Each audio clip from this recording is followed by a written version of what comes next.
ونستعينه ونستغفره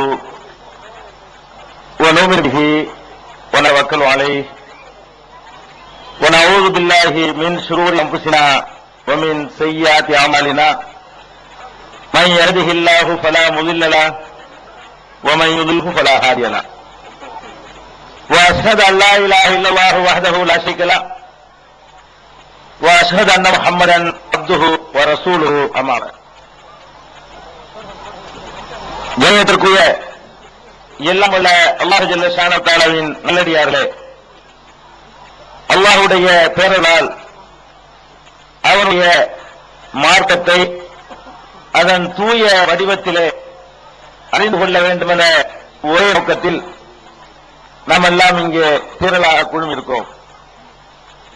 காலையிலிருந்து இந்த நிகழ்ச்சியிலே பல்வேறு தலைப்புகளின் கீழ் மார்க்க சம்பந்தமான விளக்கங்களை பெறுவதற்கு அல்லாஹ் நமக்கு நல்ல வாய்ப்பை நல்கினான். எல்லா புகழும் அல்லாஹ்வுக்கு. என்னுடைய தலைப்பு அல்லாஹ்வுடைய வல்லமை, அல்லாஹ்வுடைய ஆற்றல். இந்த தலைப்பு ஏன் தரப்பட்டிருக்கிறது என்று சொன்னால், இதற்கு சில நியாயமான காரணங்கள் இருக்கின்றன. உலகத்திலே ஏராளமான மதங்கள் இருக்கின்றன. மதங்கள் என்று சொன்னால் அவற்றிலே கண்டிப்பாக கடவுள் நம்பிக்கை இருக்கும். கடவுள் நம்பிக்கை இல்லாத ஒரு மதமும் கிடையாது. கடவுள் நம்பிக்கையில வரக்கூடிய வேறுபாடுகள்னாலதான் மதங்களுடைய எண்ணிக்கைகளும் கூட அதிகமாக இருக்கிறது. இந்த கடவுள் நம்பிக்கை தான் மதங்களுக்கு அடிப்படை என்று சொல்லும் பொழுது, கடவுள் நம்பிக்கையில மற்றவர்கள் செய்கிற எல்லா தவறுகளையும் இஸ்லாமிய மார்க்கம் மாத்திரம்தான் தொடச்சி எறிஞ்சி ஒரு அற்புதமான தூய்மையான அறிவுக்கு ஏற்ற நடைமுறைக்கு சாத்தியமான கடவுள் கொள்கையை உலகத்திற்கு வழங்கியது. நீங்கள் எல்லா மதங்களையும் நீங்க பார்த்தீர்கள் என்று சொன்னால், எல்லா தத்துவ ஞானிகளையும் கடவுளை பற்றி பேசிய ஞானிகளையும் பார்த்தீர்கள் என்று சொன்னால், அவங்க கடவுளை ஒரு பக்கம் அளவுக்கு அதிகமாகவே புகழ்வாங்க. அந்த மாதிரி யாருக்கும் புகழ முடியாது என்று நினைக்கிற அளவுக்கு புகழ்வாங்க. இன்னொரு பக்கத்தில் அடுத்த நிமிஷமே அதுக்கு நேர் மாற்றமாக கடவுளை அதல பாதாளத்தில் போட்டு மிதிப்பாங்க. இது எல்லா மதங்கள்லையும் எல்லா சமுதாயத்திலையும் இந்த நடைமுறையை நீங்க பார்க்கலாம். கடவுளை பற்றி திருவள்ளுவர் நீங்க எல்லாம் கேள்விப்பட்டிருக்கிறீங்க. அவரும் பேசுறார். கடவுளை ரொம்ப சூப்பரா புகழ்றார். அகர முதல எழுத்தெல்லாம் ஆதி பகவன் முதற்றே உலகுங்கிறார். எழுத்துக்கு எப்படி அகரம் முதல் எழுத்தா இருக்கிறதோ, அகரம் தான் ஆனா, ஆனா எப்படி முதல் எழுத்தாக இருக்கிறதோ, உலகத்திற்கு முதலாமவன் கடவுள் அப்படின்னு சொல்றாரு. கற்றதனால் ஆய பயன் என்கொள் வாளறிவன் நற்றால் தொழார் என்கிறாரு. நீ எவ்வளவுதான் கற்றால் என்னப்பா, கடவுளுடைய தாழ் பணிகள் என்று சொன்னா நீ என்ன பயன் அடைய போற, இப்படி எல்லாம் இன்னொரு பக்கம் சொல்றாரு. இன்னொரு பக்கம் பாத்தீங்கன்னா, வேண்டுதல் வேண்டாமை இளாநடி சேர்ந்தாருக்கு யாண்டும் இடும்பை இளங்கிறாரு. கடவுள்னா அவனுக்கு வேண்டுதலும் இல்லையா, வேண்டாங்கிறது இல்லையா, ஆசை இல்லைங்கிறார். கடவுள்ங்கிறவன் வேண்டுதலும் இல்லாதவன் வேண்டாதலும் இல்லாதவன், அவனுடைய அடி சேர்ந்தவர்களுக்கு இடும்பை துன்பம் கிடையாது அப்படிங்கிறாரு. இப்படி எல்லாம் கடவுளை ஆகா ஓகோன்னு தூக்கி போட்டு மேல கூட வச்சுட்டு நச்சுன்னு போடுறாரு. பாருங்க என்ன போடுறாரு, தெய்வத்தால் ஆகாதனினும் முயற்சி தன்மை வருத்த கூலி தரும்ன்றார். அப்புறம் தெய்வம் தொழால் கொழுநன் தொழுதல்வால் பெய்யன பெய்யும் அளவுன்றார். ஒரு பக்கம் என்ன செய்வாரு, அவன் தான் எல்லாம், அவனை விட்டா கெதியே இல்ல, கடவுள் தான் எல்லாத்துக்குமே காரணம்னு ஒரு பக்கம் பேசுவாங்க. இன்னொரு பக்கம் என்ன செய்வார்னு கேட்டா, அதாவது தெய்வத்தை கூட கடவுளை கூட தொழுவாம ஒரு பொம்பளை புருஷனை தொழுதாள்னு சொன்னா அவன் மழை பெய்யுத பெஞ்சிருமா. தெய்வம் தொழால் கொழுநன் தொழுதல்வாள், கொழுநன புருஷன், அந்த கொழுந்தனை தொழுதுகிட்டு இருந்தாள்னு சொன்னா பெய்யன பெய்யும் மழைம்பாரு. முயற்சி திருவிளையாக்கும் சொல்ல வரும் என்ன செய்வாரு, தெய்வத்தால் ஆகாவிட்டா கூட முயற்சியினால் ஆகும் பாரு. தெய்வத்துக்கு கொடுக்குற அந்தஸ்து வாங்கிருச்சா.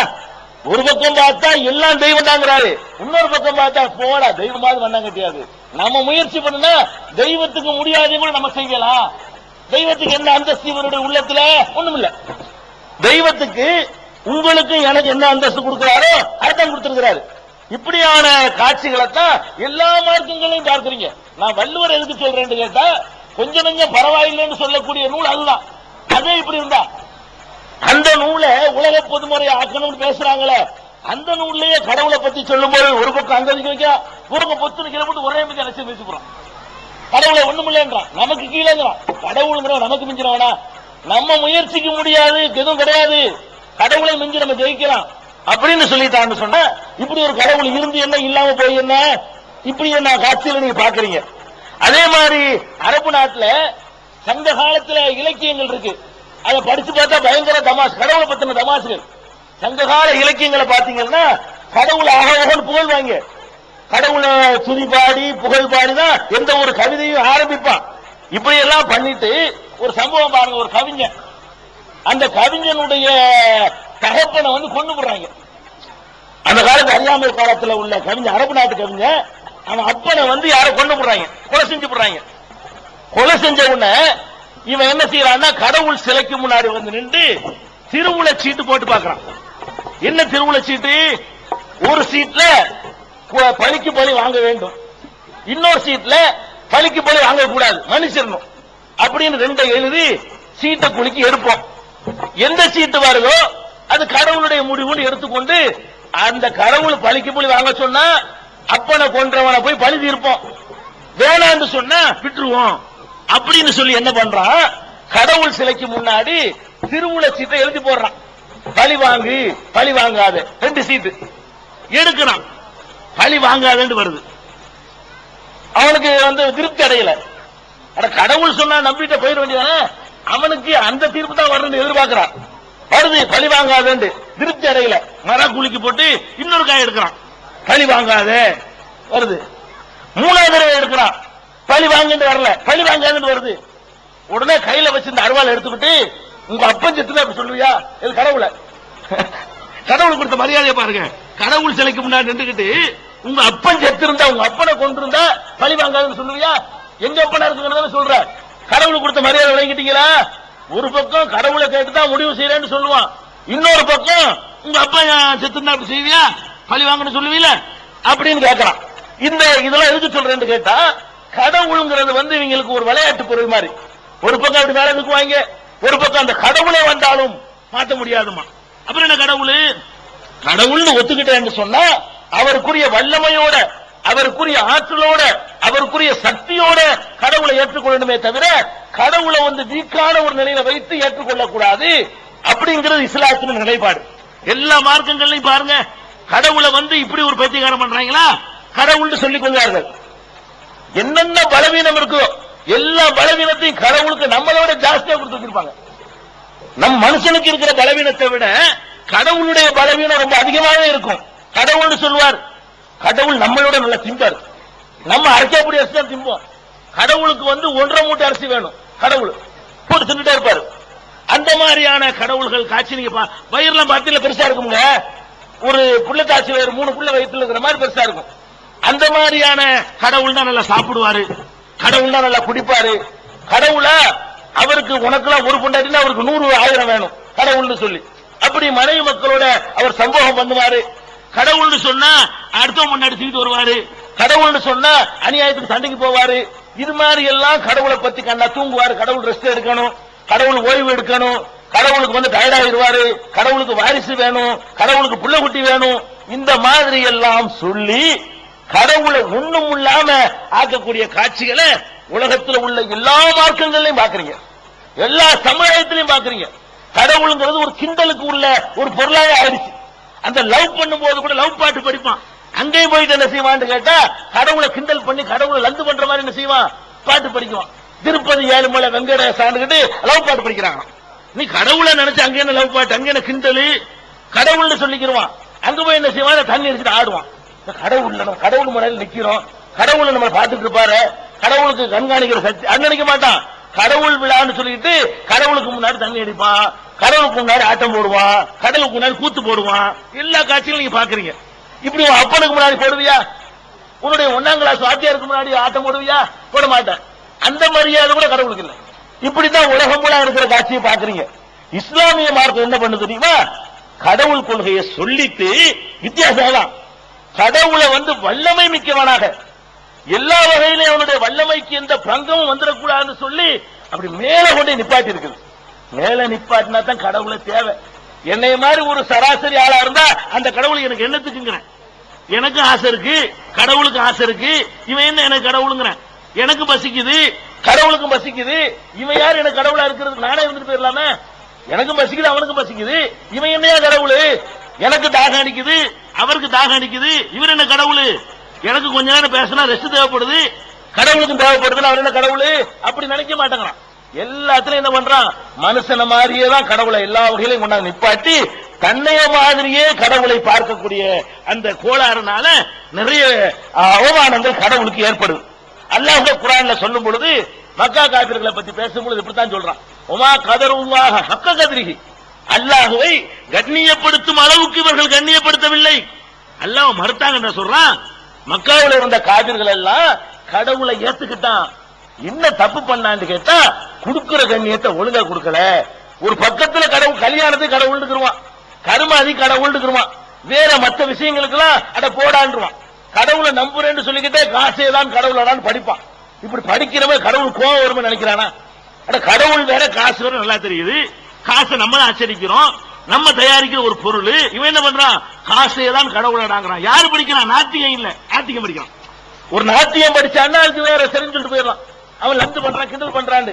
நீ கடவுளை நம்புற, கடவுள் சூப்பர் பவர்னு சொல்ற ஒரு பக்கம், இன்னொரு பக்கம் காசு தான் கடவுளுங்கிற. அப்ப உனக்கு காசு ஒரு கடவுள், அந்த கடவுள் ஒரு கடவுள், ரெண்டு கடவுள் ஆயிடுச்சு. இப்படியான கூத்துக்கள் எல்லாம் வரக்கூடாதுங்கிறதுக்காக இஸ்லாமிய மார்க்கம் என்ன பண்ணுது தெரியுமா?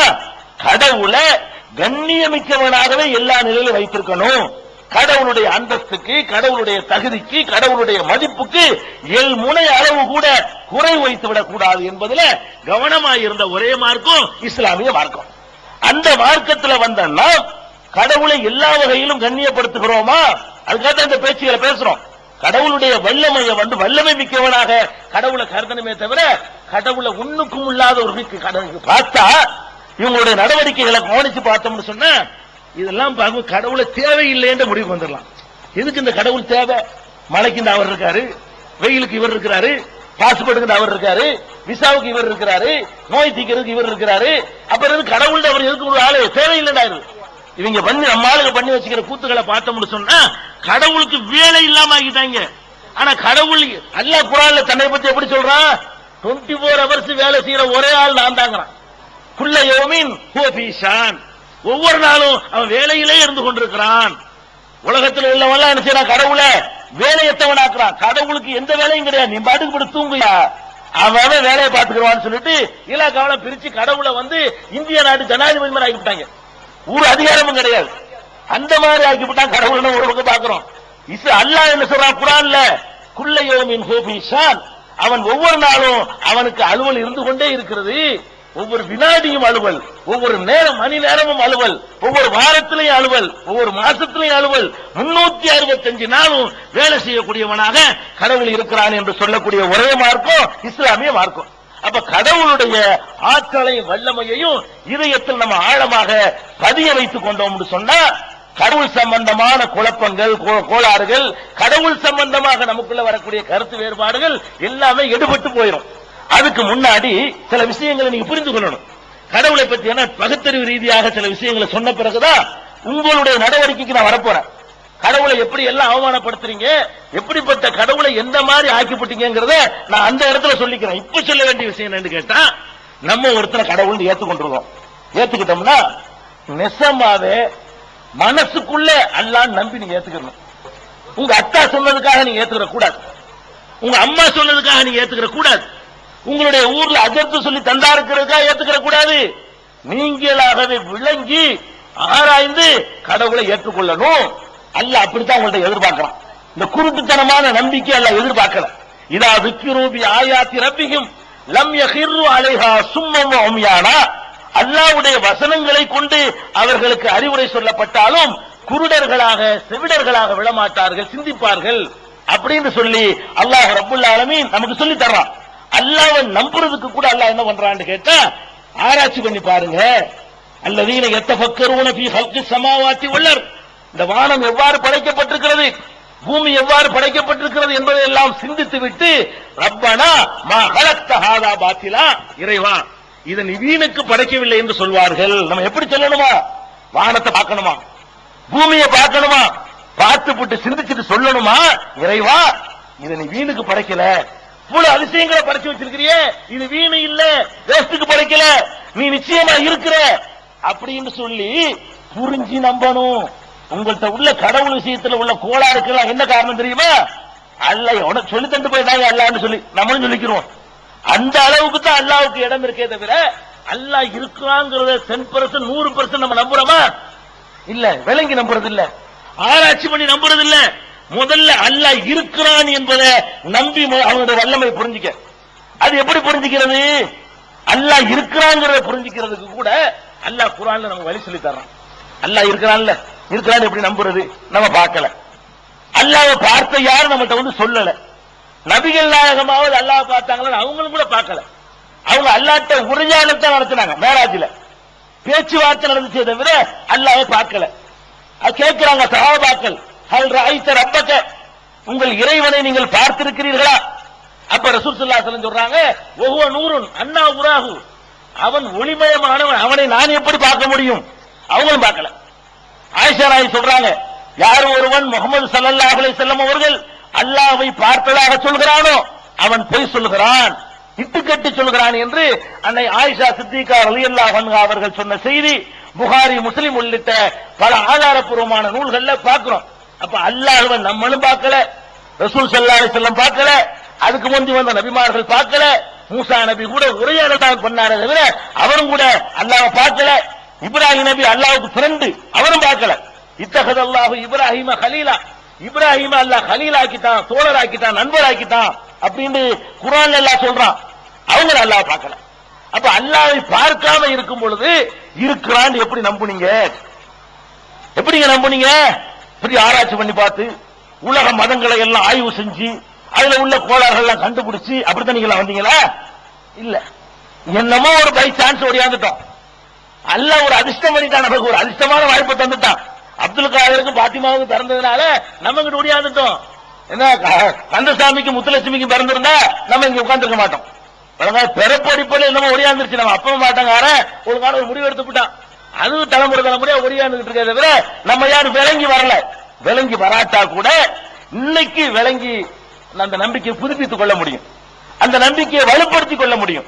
அதுக்கு அல்லாஹ் என்ன பண்றான்னு கேட்டா, கடவுள் இருக்கிறானா இல்லையான்னு சந்தேகப்பட்டு கொண்டு கடவுளை வீக் பண்ண பாக்குறியே, கடவுளுக்கு பயப்பட மாட்டேங்கிறியே, கடவுளை அறகுறையாத்தான் நீ நம்புற, முழுசா நம்ப மாட்டேங்கிறியே, அப்படிங்கிறதுக்காக வேண்டி அல்லாஹ் என்ன பண்றான், நமக்கு சில சான்றுகளை நம்ம கண்ணு முன்னாடி எடுத்து வைக்கிறான். எப்படி எடுத்து வைக்கிறான்? ஒஃபில் ஆர்லி ஆயாத்துல் லில் முகீன் ஒஃபி அன்ஃபுசிக்கும் அஃபலா துப்சிரூன். அல்லாஹ் கேட்கிறான், நீங்கள் வசிக்கிற இந்த மண்ணு பூமி, இதுல நம்பக்கூடிய சிந்திக்கிற மக்களுக்கு ஏராளமான சான்றுகள் உள்ளன.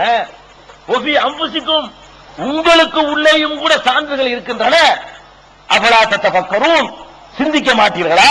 அல்லாஹ் கேட்கிறான்.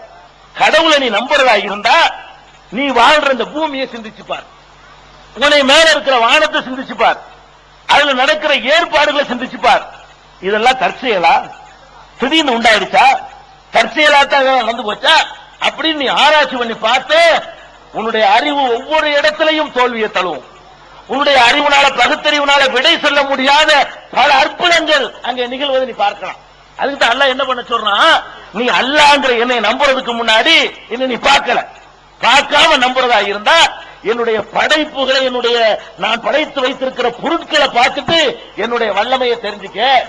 இப்ப நீங்க பில்கேட்ஸ் ஒருத்தர் இருக்கான், உலகத்தில் அவனா பெரிய பணக்காரன். அவன் தான் சில சாப்ட்வேர்களை தயாரித்து அவன் கம்ப்யூட்டர் துறையில் எங்கேயோ போயிட்டான். ஒரு கம்ப்யூட்டர் நம்ம யூஸ் பண்ணும்போது, ஒரு விண்டோஸ் யூஸ் பண்ணும் பொழுது, ஒரு டாஸ் ப்ரோக்ராம் யூஸ் பண்ணும் பொழுது நமக்கு என்ன தெரியுது? அவனை நம்ம பார்க்கல. ஆனா இதை செஞ்சவன் லேசுப்பட்டவன் இல்ல, அது இல்லையா? நீங்க அவனை பில்கேட்ஸை பார்க்கல, என்ன விளங்குறீங்க? அந்த பொருளை பார்த்துட்டு இதை லேசுப்பட்டவன் செஞ்சிருக்க முடியாது, பயங்கரமான ஒருத்தனா பண்ணிருக்கணும், சரியான மூளை இருக்கணும் அவனுக்கு அப்படின்னு நினைக்கிறீங்களா இல்லையா? இந்த சுழலுங்கிற மின் விசிறிய பாக்குறீங்க, இது என்ன தற்செயலா? இல்ல. மின் விசிறிய பார்க்கும் பொழுது என்னடா இப்படி நம்ம 2 விசிறோட கை வலிக்குது, இது பாட்டுக்கு வீசிக்கிட்டே இருக்குது, இதை கண்டுபிடிச்சு நம்ம கை வலிக்காம குறைஞ்ச செலவுல இப்படி சுத்த விட்டுருக்கானுல, இவன் லேசப்பட்ட ஆளாவா இருப்பான். இதை கண்டுபிடிச்ச எவ்வளவு பெரிய மூளை இருக்கு. அவன் நம்ம பார்த்தது இல்ல, பார்க்காட்டாலும் பார்க்கலைங்கிறதுனால இந்த ஃபேனை தன்னால உண்டானுச்சு சொல்ல போறோம்? சொல்ல மாட்டோம். ஃபேனை பார்க்கிறோம், இந்த ஃபேன்ல உள்ள வல்லமையை பார்க்கிறோம். இதை கண்டிப்பா ஒருத்தன் செஞ்சிருக்கணும். அதுவும் லேசுப்பட்டவன் செஞ்சிருக்க முடியாது, கொஞ்சம் விவரமான ஒருத்தன் செஞ்சிருக்கணும். நான் இங்க பேசுறேன், அங்க உள்ள ஒரு பெட்டியில வருது, அதை பாக்குறீங்க. இது இங்க அங்க பேசுறேன், இங்க வருது. எப்படி இது இந்த பெட்டிக்குள்ள இருக்கிறான் அவன், இவன் எப்படி இந்த பெட்டிக்குள்ள வந்தான்? டிவி பெட்டியை சொல்றேன் அப்படின்னு சொல்லி சிந்திக்கிறீங்களா? அப்ப உங்களுக்கு என்ன தெரியுது? இந்த பெட்டியை தயாரிச்சவன் ஒருத்தன் இருக்கிறான். அவனை நான் பார்க்காம இருக்கலாம், ஆனா இருக்கிறான், கண்டிப்பா இருந்திருக்கிறான். அவன் வேறமானவன். விளங்குறமா இல்லையா? அல்லாஹ் என்ன சொல்றான்னு கேட்டா, அடே நீ பொருள்களை பார்த்துட்டு பொருள்களை தயாரிச்சவனுக்கு விளங்குறியா இல்லையா? நீ வாழ்ற பூமியை பத்தி என்னைக்காவது சிந்திச்சு பாத்தியா? நீ திங்கிற சோத்தை பத்தி சிந்திச்சு பாத்தியா? உனக்கு மேல சுழன்று கொண்டிருக்கிற கோள்களை பற்றி சிந்திச்சு பாத்தியா? வானத்தை சிந்திச்சு பாத்தியா? மேகத்தை சிந்திச்சியா? அதுல இருந்து மழை எப்படி கொண்டு சிந்திச்சு பாத்தியா? அந்த இயக்கங்களை சிந்திச்சு பார்த்தேன்னு சொன்னா கண்டிப்பா நீ விளங்குவே ஒரு சூப்பர் பவர், சர்வ வல்லமை உள்ளவன், நினைத்ததை எல்லாம் சாதித்து முடிக்கக்கூடிய ஒருத்தன் இருக்கிறான் என்று விளங்கிக் கொள்வாய். இப்படி சொல்லக்கூடிய மார்க்க இஸ்லாம். இஸ்லாம் எப்படி நம்ப சொல்லுதுன்னு கேட்டா, ஆய்வு பண்ண சொல்லுது. எப்படி ஆய்வு பண்றோம்? இப்ப எடுத்துக்கிறோம், உங்களுக்கு புரிஞ்ச பெரிய ஆய்வுகளா போகல, ரொம்ப எளிமையான எல்லாருக்கும் தெரிஞ்ச சில உண்மைகளை தான் உங்களுக்கு நான் சொல்ல போறேன். இப்ப நீங்க காலண்டர் தயாரிக்கலாம், டெய்லி சீட்டு. அதுல எடுத்து பாத்தீங்கன்னா என்னைக்கு சூரிய கிரகணம் ஏற்படும், என்னைக்கு வால் நட்சத்திரம் வரும், சந்திர கிரகணம் என்னைக்கு ஏற்படும், இதெல்லாம் உங்க காலண்டர்ல நீங்க பாக்குறீங்க. பிப்ரவரி மாசத்துல எடுத்து பார்த்தா பிப்ரவரியில என்ன நடக்கும் அவ்வளவு போடுவான், மார்ச்ல என்ன நடக்கும் இன்னைக்கு பார்த்து சொல்ல முடியுது. அப்ப இன்னென்ன மாசத்துல இன்னென்ன மாற்றங்கள் ஏற்படும் என்பதை மனுஷன் சொல்றான். எப்படி சொல்றான்? எதனால சொல்ல முடிஞ்சிச்சு? அது ஒரு சீரான ஒரு இயக்கத்துல உலகம் இயங்குறதுனால சொல்ல முடிஞ்சு. உலகத்தினுடைய இயக்கம் இருக்குத தாறுமாறா ஓடல, கண்ணா பின்னாண்டு ஓடல, ஒரே சீரா ஒரே மாதிரி ஒரு திட்டமிட்ட ஒரு பாதையை வகுத்துக் கொண்டு அந்த பாதைக்குள்ளேயே திருப்பி திருப்பி திருப்பி திருப்பி சுழன்று கொண்டிருக்கிற காரணத்தினாலதான் எப்பப்ப என்ன வருங்கிறத 2001 இன்னைக்கு இருக்கிறோம், 3001 எத்தனை சந்திர கிரகணம் வரும் இன்னைக்கு சொல்ல முடியும். இன்னைக்கு சொல்ல முடியும், சொன்னபடி நடக்கும். 3001 எத்தனை சூரிய கிரகணம் வரும் சொல்ல முடியும். அது எந்தெந்த ஊர்ல தெரியும் சொல்ல முடியும். எவ்வளவு நேரத்துக்கு தெரியும் சொல்ல முடியும். எந்த ஊர்ல எவ்வளவு வினாடி நீடிக்கும் அது சொல்ல முடியும். கொஞ்சம் சூரிய கிரகணம் எந்த ஊர்ல சொல்ல முடியும். எந்தெந்த ஊருக்கு சூரிய கிரகணம் தென்படாது சொல்ல முடியும். எப்போ உள்ள சொல்ல முடியும்? 3001 நடக்கக்கூடியத இன்றைக்கு நம்மால் சொல்ல முடியும். அந்த அளவுக்கு இந்த கணிதங்களை கருத்து வச்சிருக்கான் மனுஷன். எதனால சொல்ல முடியுது? அதான் நீங்க சிந்திக்கிறீங்க. எதனால சொல்ல முடியுது? இந்த சூரிய சந்திர ஓட்டங்கள் இருக்குது, அதனுடைய ஓட்டங்கள் ஒரு சீரான ஒரு தூரத்தை எல்லாம் கணக்கு பண்ணி வச்சிருக்கான். அந்த ரூட்ல தான் அது ஓடிக்கிட்டே இருக்கும். ஜனவரியில இந்த 90 ஜனவரியில இங்க இருக்கும், 91 ஜனவரியில இங்க இருக்கும், 94 வருஷத்துக்கு ரவுண்ட் பண்ணிட்டு வருது. அப்ப அந்த மாதிரி அந்த லீப்பு சாதா வருஷம் பிரிக்கிறான். ஒரு 4 வருஷம் முடியும் பொழுது பழையபடி அதே மாதிரியான ரொட்டேஷன் நோக்கி இந்த பூமி திரும்பிடுது. அதனாலதான் ஒவ்வொரு நாளுடைய தொழுகை நேரத்தை இன்னைக்கே கணிக்கிறோம். என்னென்ன சந்திரத்துல மாறுதல் ஏற்பட போகுதோ அதெல்லாம் கணிக்கிறோம். அப்ப இதுல நம்ம என்ன விளங்கணும்னு கேட்டா, இது இயற்கையானது இல்ல, இது தற்செயலானது இல்ல. எவனோ ஒருத்தன் திட்டமிட்டு இயக்கி கொண்டிருந்தால் அது எப்படி நடக்குமோ அப்படி நடக்குது. இன்னும் சொல்ல போனா எல்லாத்துக்குமே ஈர்ப்பு விஷயங்க. நம்ம இருக்கிற பூமி இருக்குல்ல, பூமி என்ன தூண் போட்டு நட்டி வச்சிருக்குதா? இல்ல, அது ஒரு உருண்டை, அந்த இடத்துல நிக்குது. நம்ம வாழக்கூடிய பூமி இருக்குத, பூமியும் தண்ணியும் சேர்ந்து ஒரு கோள், அது உருண்டை. அந்த உருண்டையில நம்ம இருக்கிறோம். அந்த உருண்டைக்கு மேலேயோ கீழேயோ வலப்பக்கமோ இடப்பக்கமோ எந்த குடிமானமும் கிடையாது. அது பாட்டுக்கு அந்த இடத்துல நிக்குது. நீங்க வாழக்கூடிய பூமி, நீங்க பார்க்கிற சந்திரன் அதை நம்ம வானத்தில் கொண்டு பறிச்சு வச்சிருக்குதா? இல்ல, அது ஒரு ரவுண்டா அது ஒரு பக்கத்தில் நின்றுட்டு இருக்குது. சூரியன் இருக்குது, அது ஒரு பக்கம் சும்மா நிக்குது. எத்தனையோ கோள்கள் இருக்கு, செவ்வாய் இருக்கு, சுக்கிரன் இருக்கு, வியாழன் இருக்கு, சனி இருக்குது. எல்லா கோள்களும் கிரகங்களுமே என்ன செய்யுதுன்னு கேட்டா ஒவ்வொரு பக்கத்துல அப்படி இழுத்து வச்ச மாதிரி நிக்குது. நின்றுகிட்டு கூட இல்ல, சுழலுது. நின்று கொண்டது போட இல்லாம அது சுழலுது. சுழல்றது மாத்திரம் இல்ல, சுத்துது. ஒண்ணு இன்னொரு சுத்துது, அது இதை சுத்துது. பூமி போய் சூரியனை சுத்துது, சந்திரன் பூமியை சுத்துது, பூமியை சுத்திக்கிட்டு பூமியோட சேர்ந்துக்கிட்டு சந்திரனை சூரியனை சுத்தி முடிச்சிருது. இப்படி எல்லாம் உன்னோட ஒண்ணு கண்ணா பின்னாடி சுத்திக்கிட்டு இருக்குங்க. சுத்திக்கிட்டு இருக்கும் போது சூரியனுக்கு ஈர்க்கிற சக்தி எல்லாம் கொடுத்திருக்கிறான், நிலவுக்கு ஈர்க்கிற சக்தியை கொடுத்திருக்கிறான், பூமிக்கு ஈர்க்கிற சக்தியை கொடுத்திருக்கிறான். மேல இருந்து இப்படி போட்டா கீழே விழுற காரணம் என்னன்னு சொன்னா நியூட்டன் விதின்னு சொல்லி போடுவீங்க, புவி ஈர்ப்பு விசை. இது எல்லா கோள்களுக்கும் கொடுத்திருக்கான் அல்ல. இப்ப பூமியோட ஈர்ப்பு விசை இருக்குல்ல, இப்ப இருக்கிற சக்தியில ஒரு 5% கூடுனுச்சுன்னு வைங்க, பூமி இழுக்கக்கூடிய சக்தி கொஞ்சோடு அதிகமாச்சுன்னு வைங்க, புஷ்ஷுன்னு சந்திரனை இழுத்து போடும். சந்திரனை இழுத்து வந்து முட்டுனா என்ன ஆகும்? சந்திரன் வேகமா வந்து கீழந்து ஆட்டினதுலயே 1,00,000 பேரை காணாம அது ஓட்டி வந்து விட்டா என்ன ஆயிருக்குங்கிற லேசா அப்படி ஒரு சுடுதானங்க சுண்ணா அல்ல 1,00,000 பேரை காணாங்கிறான். அப்ப அங்க இருந்து சந்திரன் வேகமா வந்து இடி இடி செஞ்சோம்னா தூள் தூளா பூமி செதறி போயிடாதா? செதறி போகல. இதனுடைய பவர் எவ்வளவோ அதுக்குள்ள இருக்குது. சந்திரனுக்கு இருக்கிற சக்தி இருக்குது. அதனால கடற்கரைக்கு போனீங்கன்னு சொன்னா அந்த பௌர்ணமி அன்னைக்கு கடல் தண்ணியும் மேல ஏறிடும். அது இழுக்கிற இழுப்புல கடல் தண்ணி என்ன வெளிச்சத்தோட இழுக்குதா, கடல் தண்ணி வந்து கொஞ்சம் கரை முன்னாடி வெளியாந்துடும். பௌர்ணமி அன்னைக்கு கடற்புற அன்னைக்கு பாத்தீங்கன்னா கடல் தண்ணி தள்ளி கிடக்கும். காற்றுல போய் பார்த்து டெஸ்ட் பண்ணலாம் நீங்க. பூமியை பிடிச்சி அது இழுக்குது. பவரோட இழுக்கும் பொழுது அந்த பூமியை மொத்தமா தூக்குற அளவுக்கு சக்தி இல்ல, கொஞ்சம் தண்ணியை தள்ளுற அளவுக்கு சக்தி இருக்குது. இழுத்தோன்னு செய்ய தண்ணி அப்படியே நெருங்கி கரைய கொஞ்சம் தண்ணி உடையாந்துருது. இந்த காட்சியை பாக்குறீங்க. எல்லா கோள்களுக்குமே இழுக்கக்கூடிய சக்தி எல்லாம் கொடுத்திருக்கிறான். எவ்வளவு தூரத்தை காந்தம் இருக்குங்க, இந்த பக்கம் ஒரு காந்தம், இந்த பக்கம் ஒரு காந்தம், நடுவுல ஒரு இரும்பு. அப்ப கரெக்டான பேலன்ஸ்ல ஜமுகனேன்னு வைங்க, அப்படியே நின்றுட்டே இருக்கும். அங்கிட்டு வராது, அங்கிட்டு வராது. ஒரு பக்கம் பவர் அதிகமாச்சுன்னு வைங்க, அந்த பக்கம் ஓடி போய் இந்த இரும்பு அடிச்சிடும், அந்த காந்தத்துல போய் ஒட்டிடும்.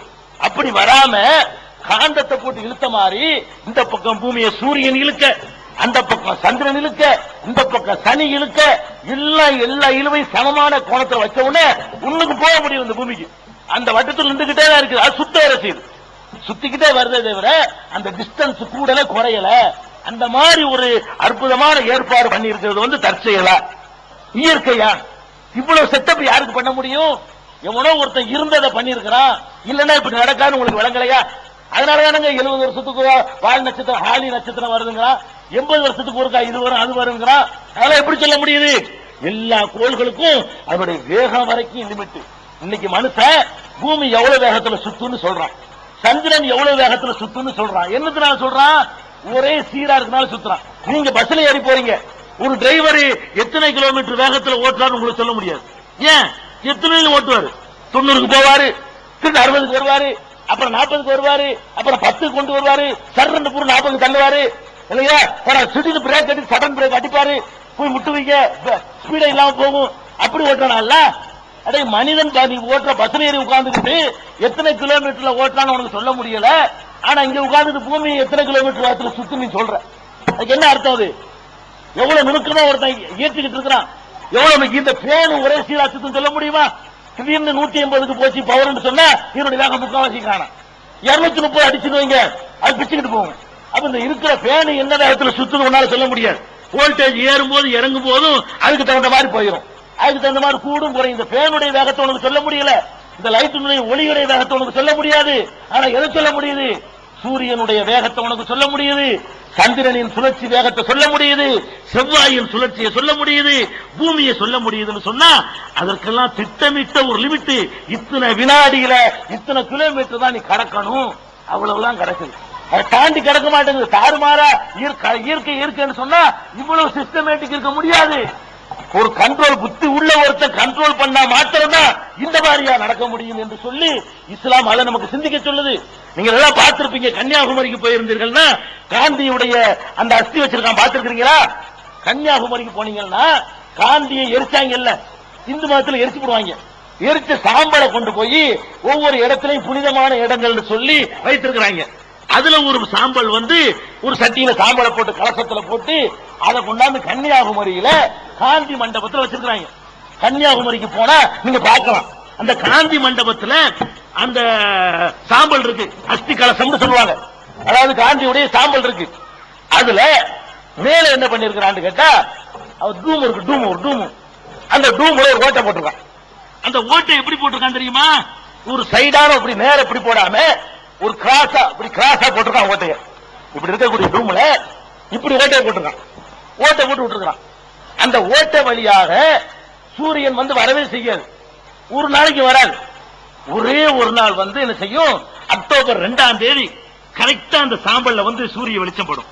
அந்த ஓட்ட வழி, அந்த ஓட்டைக்கு நேரம் சூரியன் வரும். அக்டோபர் 2ஆம் தேதி 12 மணிக்கு நீங்க போனீங்கன்னு சொன்னா அன்னைக்கு என்ன செய்யும், அந்த சூரியனுடைய வெளிச்சம், வெயில், நேரடியா வெயில் அந்த ஓட்ட வழியா வந்து அந்த சாம்பல்ல படும். அதுக்கு முத நாளும் படாது, அதுக்கு அடுத்த நாளும் படாது, 364 நாளைக்கு படாது. அந்த ஒரு டேட்ல மட்டும்தான் படும். அப்படி அமைச்சிருக்கிறான். இதை என்ன நினைச்சு மனுஷனுடைய வித்து நீங்க நினைச்சுட்டு இருக்கீங்க? இல்ல, அல்லாஹ்வுடைய ஏற்பாடு. நீங்க அதை புரியணும். எதை வச்சு அப்படி கட்டின அந்த கட்டடத்தை? சூரியன் ஒவ்வொரு நாளும் எந்த டிகிரியில எத்தனை கோணத்துல இருக்குன்னு கரெக்டா கணக்கு எடுக்கிறான். அக்டோபர் 2ஆம் தேதி எந்த இடத்துல இருக்குன்னு பார்த்து அதுக்கு மேல ஓட்டை போட்டு விட்டான். அடுத்த நாள் வரை கொஞ்சம் தாண்டி இருக்கும், தள்ளிடும் சூரியன். அக்டோபர் 2ஆம் தேதிக்கு அந்த ஓட்டையில வர்ற மாதிரி என்ன செஞ்சுட்டான், கணக்கு பண்ணி அந்த அக்டோபர் 2 அன்னைக்கு அந்த சூரியன் எந்த இடத்துல இருக்குன்னு கணக்கு பண்ணி அதுக்கு நேரம் ஓட்டையை போட்டு சட்டையை கொண்டு வச்சுட்டான். இப்ப என்ன செய்யுது, ஒவ்வொரு அக்டோபர் 2ஆம் தேதிக்கு அந்த இடத்துல சூரியன் வரும் கணக்கு பண்றான் பாருங்க. அப்ப ஒரு வினாடி முந்தினா கூட தெரியாது, 360 முதல் நாளைக்கும் தெரியாது, அடுத்த நாளைக்கும் தெரியாது, அன்னைக்கு மட்டும்தான் அது தெரியுது. வருஷத்துல என்னைக்கும் தெரியல. ஆனா வருஷம் அதே மாதிரி தெரியுது.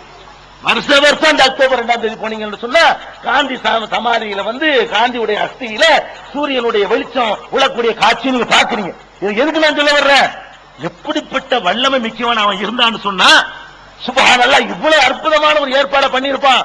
ஒரு வினாடி முந்தியும் பார்க்க இயலாது, 12 மணிக்கு தான் பார்க்க முடியும், 12:01க்கும் 11:59 பார்க்க முடியாது என்ற அளவுக்கு ஒரு துல்லியமா அந்த ஒரு செகண்ட் சூரியன் இருக்கிற நேரத்தை கண்டுபிடிச்சு அவன் அந்த ஓட்டையை போட்டு கண்டுபிடிக்கிறான்னா, ஒவ்வொரு வினாடி நேரமும் சூரியனுக்கு இயக்கம் இருக்கிறது, அசைவு இருக்கிறது, அந்த அசைவை அவை மீறுவதே இல்லை அப்படின்னு சொல்லிட்டு அல்லாஹ் ரப்புல் ஆலமீன் ஏற்பாடு செஞ்சிருக்கிறானே. இதை ஒருத்தர் சிந்திச்சு பார்த்தா இல்லம்பானா, கண்டிப்பா ஒரு சூப்பர் பவர் இருக்குது, கண்டிப்பா கடவுள் ஒருத்தர் இருக்கிறான்னு விளங்க மாட்டான். அதுதான் அல்லாஹ் உங்களை சிந்திக்க சொல்றான். எத்தஃபக்கரூன ஃபீ ஹல்கி ஸமாவாத்தி வல் அர்த், வானங்கள் படைக்கப்பட்டதை இவர்கள் சிந்திப்பார்கள், பூமி படைக்கப்பட்டதை சிந்திப்பார்கள். சிந்தித்து பார்த்து விட்டு இறைவான் ஈனுக்கு படைக்கல சொல்வார்கள். நீ வாழ்ற பூமியை எடுத்து வானத்தை விட்டுரும், வானத்தில் நிறைய விஷயங்கள் இருக்கு. நீங்க எவ்வளவுக்கு மேல அண்ணாந்து மொட்டை மாடியில படுத்துக்கிட்டு ஆய்வு பண்றீங்களோ அந்த அளவுக்கு அல்லாஹ்வுடைய அச்சமும் அல்லாஹ்வை பற்றிய அறிவும் அதிகமாகும். அவருடைய வல்லமையை ஒவ்வொரு வினாடி நேரம் பார்க்கலாம். ஆகாயத்துல அந்த ஒவ்வொரு நட்சத்திர கூட்டங்கள், நட்சத்திரம் பார்க்கிறோம். அதெல்லாம் என்ன, உங்க பூமியை தூக்கி 1000 பூமி அளவுக்கு பெருசு நட்சத்திரம். நீங்க பாக்குறீங்களே, கேள தெரியுது பட்டாணிக்கல் அளவுக்கு அதனுடைய சைஸ் என்ன, 1000 பூமிக்கு உள்ள சொருவலாம். அவ்வளவு பெரும்பாண்டமான கோள்களை படைச்சு எங்கேயோ தூக்கி நிப்பாட்டி இருக்கான். வெகு தொலைவுல இருக்கிறதுனால அது ரொம்ப சின்னஞ்சிறுசா உங்களுக்கு தெரியுது. ரொம்ப தொலைவு, சூரியனால விட பல கோடி மடங்கு தூரத்தில் இருக்கிற காரணத்தினால பட்டாணிக்கல்ல சைஸுக்கு நீ பாக்குற. அதெல்லாம் சிந்திக்க வேணாம், விட்டு. நீ வாழுகிற பூமியை சிந்திச்சு பாத்தியா? நீ வாழ்றிய பூமி, எந்த பூமியில் வாழ்ந்து கொண்டிருக்கிறாயோ அந்த பூமியில அவன் செய்திருக்கிற அற்புதத்தை பாத்தியா? அற்புதம், அப்படிப்பட்ட அற்புதம்ங்க. இந்த பூமி அமைச்சு வச்சிருக்கான் அல்லாஹ் ரப்புல் ஆலமீன். எப்படி அமைச்சிருக்கிறான், மேல வந்து மென்மையான பகுதி வச்சிருக்கிறான், கீழே வந்து கடினமான பகுதி அடுக்கடுக்காக வச்சிருக்கிறான். பூமியை அடுக்கடுக்காக வச்சிருக்கான் அல்லாஹ்வும் சொல்றான் குர்ஆன்ல. அப்ப அடுக்கடுக்கா எல்லாரும் சிபாக்கா, பூமியை வந்து அடுக்கடுக்காக நினைஞ்சிருக்கிறோம், படைத்திருக்கிறோம் சொல்றான். அப்ப அடுக்கடுக்கான இந்த பூமியை நீங்க பாத்தீங்கன்னு சொன்னா மேல வந்து லேசான கூடு, மேல நம்ம இருக்கிற பகுதி. எதுக்கெல்லாம் அப்படி படைச்சிருக்கான்னா, விவசாயம் பண்ணுவான், உழவு பண்ணணும், மாடு உழுவணும், கடப்பாறை வச்சு தோண்டணும், ஊடு கட்டணும், கிணறு தோண்டணும். இதுக்கெல்லாம் வந்து பாறையாவை இரும்பாக்கி வச்சிருந்தான்னு வைங்க, மனுஷன் வாழ வேளாது. மனுஷன் வாழ்றதுக்காக வேண்டி பூமியில நம்ம கடினமான இறுக்கமான பகுதிகளை எல்லாம் உள்ளக கொண்டு போயிட்டு மேல என்ன பண்ணிருக்கிறான், ரொம்ப மென்மையான பகுதிகளை வச்சிருக்கிறான்.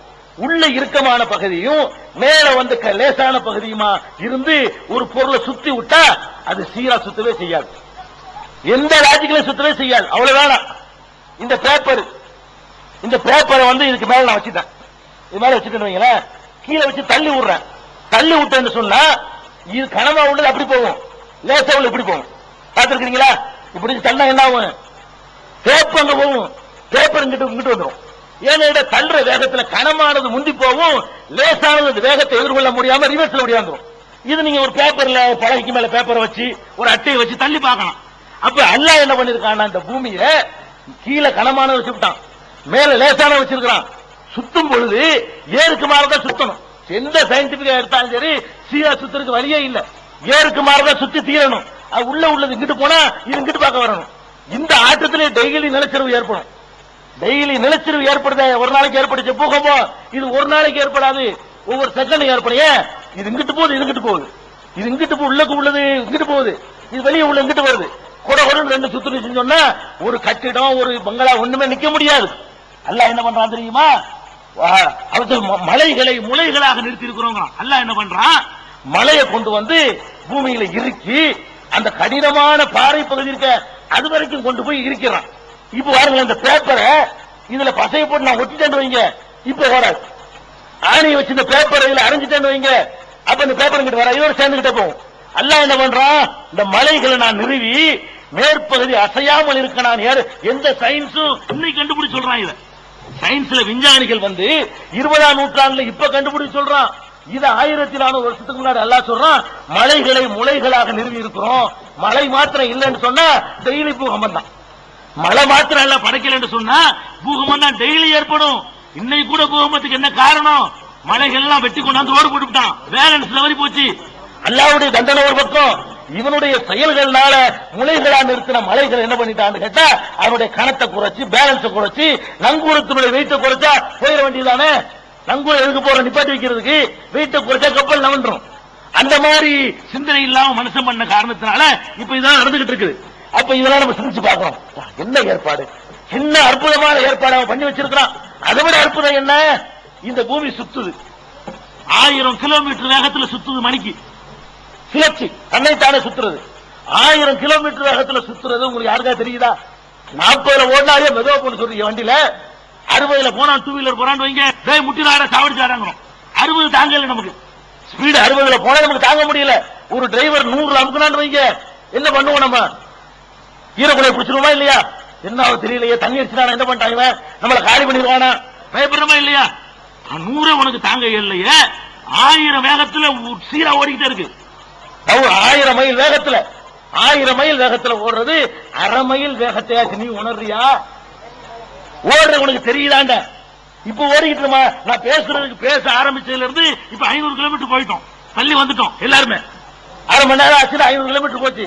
யாருக்கா தெரிஞ்சுச்சா? தெரியல. அப்ப ஒரு மணி நேரத்துல 1000 கிலோமீட்டர் சுத்தி வர்றோம், எவனுக்கும் தெரியல, யாராலையும் உணரவே முடியல. அப்ப அந்த சுழலும் வைத்து உணர வச்சிருந்தான்னு வைங்க, மண்டலாயிருவோமே.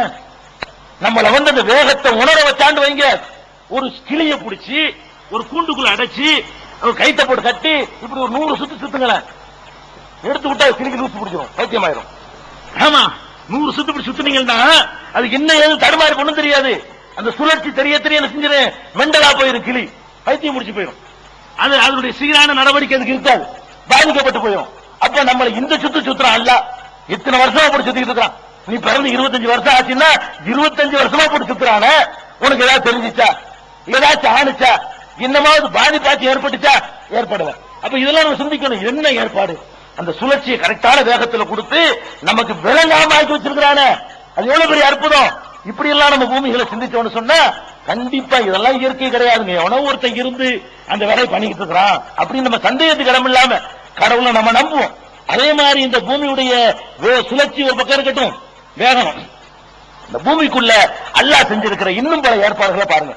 நீங்க சாப்பிடுற உணவு இருக்க, உணவு சோத்து பிறக்கையை போட்டு ருசியா இருக்குன்னு சொல்றீங்க, அந்த உணவு என்ன மாதிரி வந்துச்சுன்னு சிந்திச்சு பார்த்திருக்கீங்களா? அல்லாஹ் அப்படி சிந்திக்க சொல்றான். அபராய்த்தும் தஸ்ரவூன், நீங்கள் விவசாயம் செய்கிறீர்களே அதை பற்றி சிந்தித்து பார்த்ததுண்டா? அன்தும் தஸ்ரவூனஹு அம் நஹ்னு ஸாரிஊன், நீங்கள் விவசாயம் பண்ணுகிறீர்களா நாம் பண்ணுகிறோமா? நல்லா கேட்கிறோம். நம்ம தான் பண்றோம் நினைச்சுக்கிட்டு இருக்கிறோம். அல்லாஹ் கேட்கிறான், ஏண்டா நீ பண்றியா நான் பண்றேனா? என்ன விவசாயம் பண்றீங்க? ஒரே ஒரு நெல்லை கொண்டே போடுறீங்க, மண்ணுக்குள்ள புதைக்கிறீங்க. மண்ணுக்குன்னு ஒரு சக்தி இருக்குது. என்ன சக்தி? எதை போட்டாலும் அடிச்சு சாப்பிட்டுரும், தின்றும். இரும்பை போட்டு பாருங்களேன், இந்த வாட்சியை கொண்டு புதைச்சு வச்சு 3 மாசம் கழிச்சு எடுத்தா என்னவா இருக்குது? இருக்காது. இத்து துருப்பிடிச்சு ஒண்ணுமலா வாய்க்கிறோம். இரும்பத்துக்கு போட்டாலும் திங்கக்கூடிய ஆற்றல் எதுக்கு உண்டு? மண்ணுக்கு உண்டு. அந்த மண்ணுக்குள்ள ஒரு நெல்லை கொண்டு புதைக்கிற, திங்க முடியல. மண்ணு என்ன செய்யுது, நெல்லை என்ன செய்யுது? மண்ணை எடுத்து போராடுது.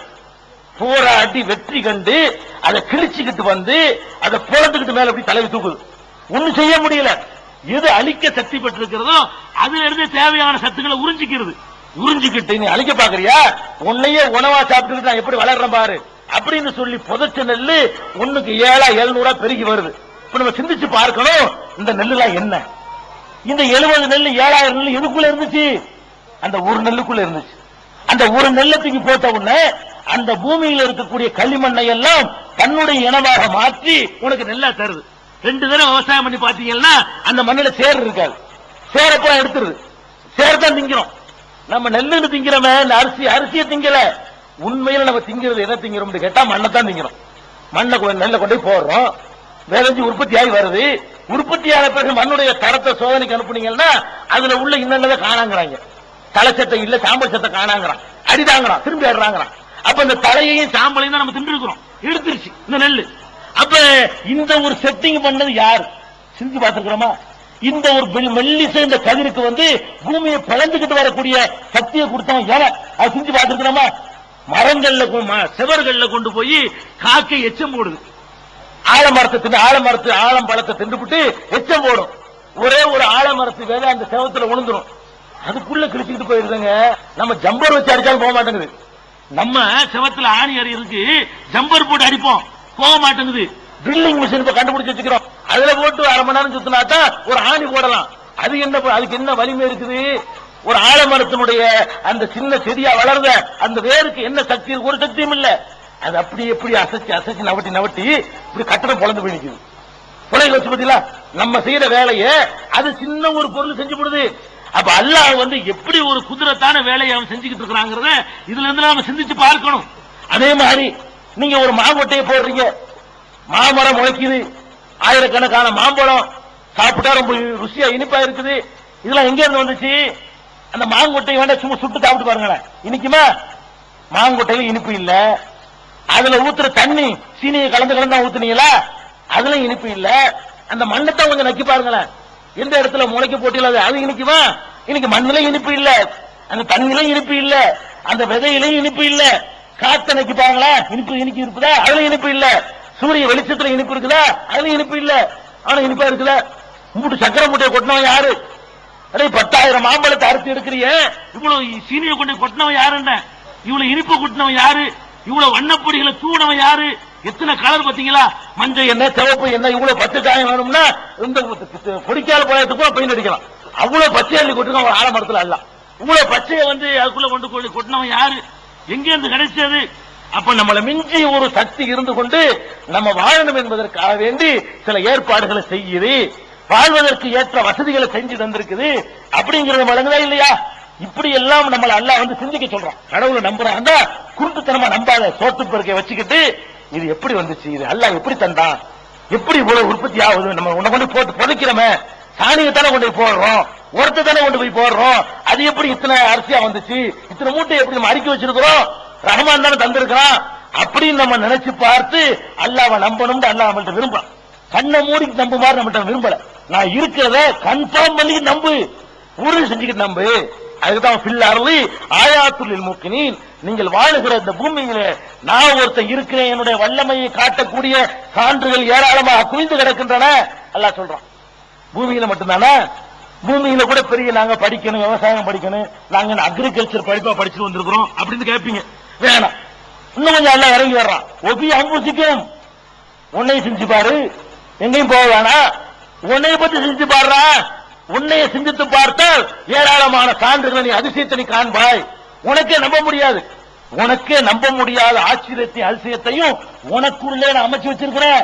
அதை நினைச்சு பார்த்து இதையெல்லாம் ஒரு சக்தி உள்ளவனை தவிர யாராலும் செய்ய முடியாது. இது தற்செயல் அல்ல, இது இயற்கையானது அல்ல, ஒருத்தன் இருந்து கொண்டு ஆட்டு படைச்சுக்கிட்டு இருக்கிறான் அப்படிங்கிற நம்பிக்கை நமக்கு நம்மளை அறியாமலே வரும். ஆனா நம்ம சிந்திக்கிறது இல்ல. நம்மகிட்ட உள்ளதை பத்தியே நம்ம சிந்திக்கிறது இல்ல. உங்களுடைய ஒவ்வொரு அங்க அவயவங்களையும் நீங்க சிந்திச்சு பாருங்க. உங்களுடைய கண்களை சிந்திச்சு பார்த்திருக்கிறீங்களா? உங்களுடைய கால்களை பற்றி சிந்திச்சு பார்த்திருக்கிறீங்களா? உங்களுடைய நாக்கை பற்றி சிந்திச்சு பார்த்திருக்கிறீங்களா? உங்களுடைய மூக்கை பற்றி சிந்திச்சு பார்த்திருக்கிறீங்களா? உங்களுடைய உடம்பு பூரா பரவி இருக்கிற தொடு உணர்ச்சியை பற்றி சிந்திச்சு பார்த்திருக்கிறீங்களா? உங்க தலையில வைத்திருக்கிற மூளையை பற்றி சிந்திச்சு பார்த்திருக்கிறீங்களா? உங்க உடல்ல இருக்கிற குடல் அமைப்பை பற்றி, ஈரலை பற்றி, அந்த இதயத்தை பற்றி, நுரையீரலை பற்றி எல்லாம் சிந்திச்சு பார்த்திருக்கிறீங்களா? சிந்திச்சு பார்த்தா சுப்ஹானல்லாஹ், யா அல்லாஹ் நீ இருக்கிற, நிச்சயமா நீ இருக்கிற என்பதில் எங்களுக்கு எல்முனையும் சந்தேகம் இல்லைன்னு ஒருத்தன் அப்படி நம்புவான். அவ்வளவு அதிசயங்களை அல்லாஹ் ரப்புல் ஆலமீன் நமக்குள்ள போட்டு வச்சிருக்கிறான், நம்ம காட்டுறான். சும்மா ஒண்ணு கிறுக்குத்தனமா நம்ப சொல்லல, மந்திரத்தை காட்டி நம்ப சொல்லல, உன்னைய அனுபவிக்க சொல்லிட்டு நம்ம சொல்றான். ஒவ்வொரு வினாடி நேரமும் உன்னை அனுபவிச்சு பார்க்க சொல்லிவிட்டு இப்ப என்ன சொல்றேன்னு கேட்கறான். உன்னுடைய கண்களை எப்படி சிந்திக்கணும், எப்படி சிந்திக்கணும்? உன்னுடைய கண்ணுடைய சைஸ் என்ன, எவ்வளவு இருக்கு? 100 கிராம் இருக்குமாங்க ஒரு கண்ணு? ஒரு மனுஷன் கண்ணு எவ்வளவு? ஒரு 50 கிராம் கூட தேராது. ஆட்டு கண்ணு வேண்டாம் 100 கிராம் இருக்குன்னு நினைக்கிறேன். மனுஷனுடைய கண்ணை எடுத்து பார்த்தா 50 கிராம் கூட தேராது. இந்த 50 கிராம் கண்ணுல என்ன இருக்குது?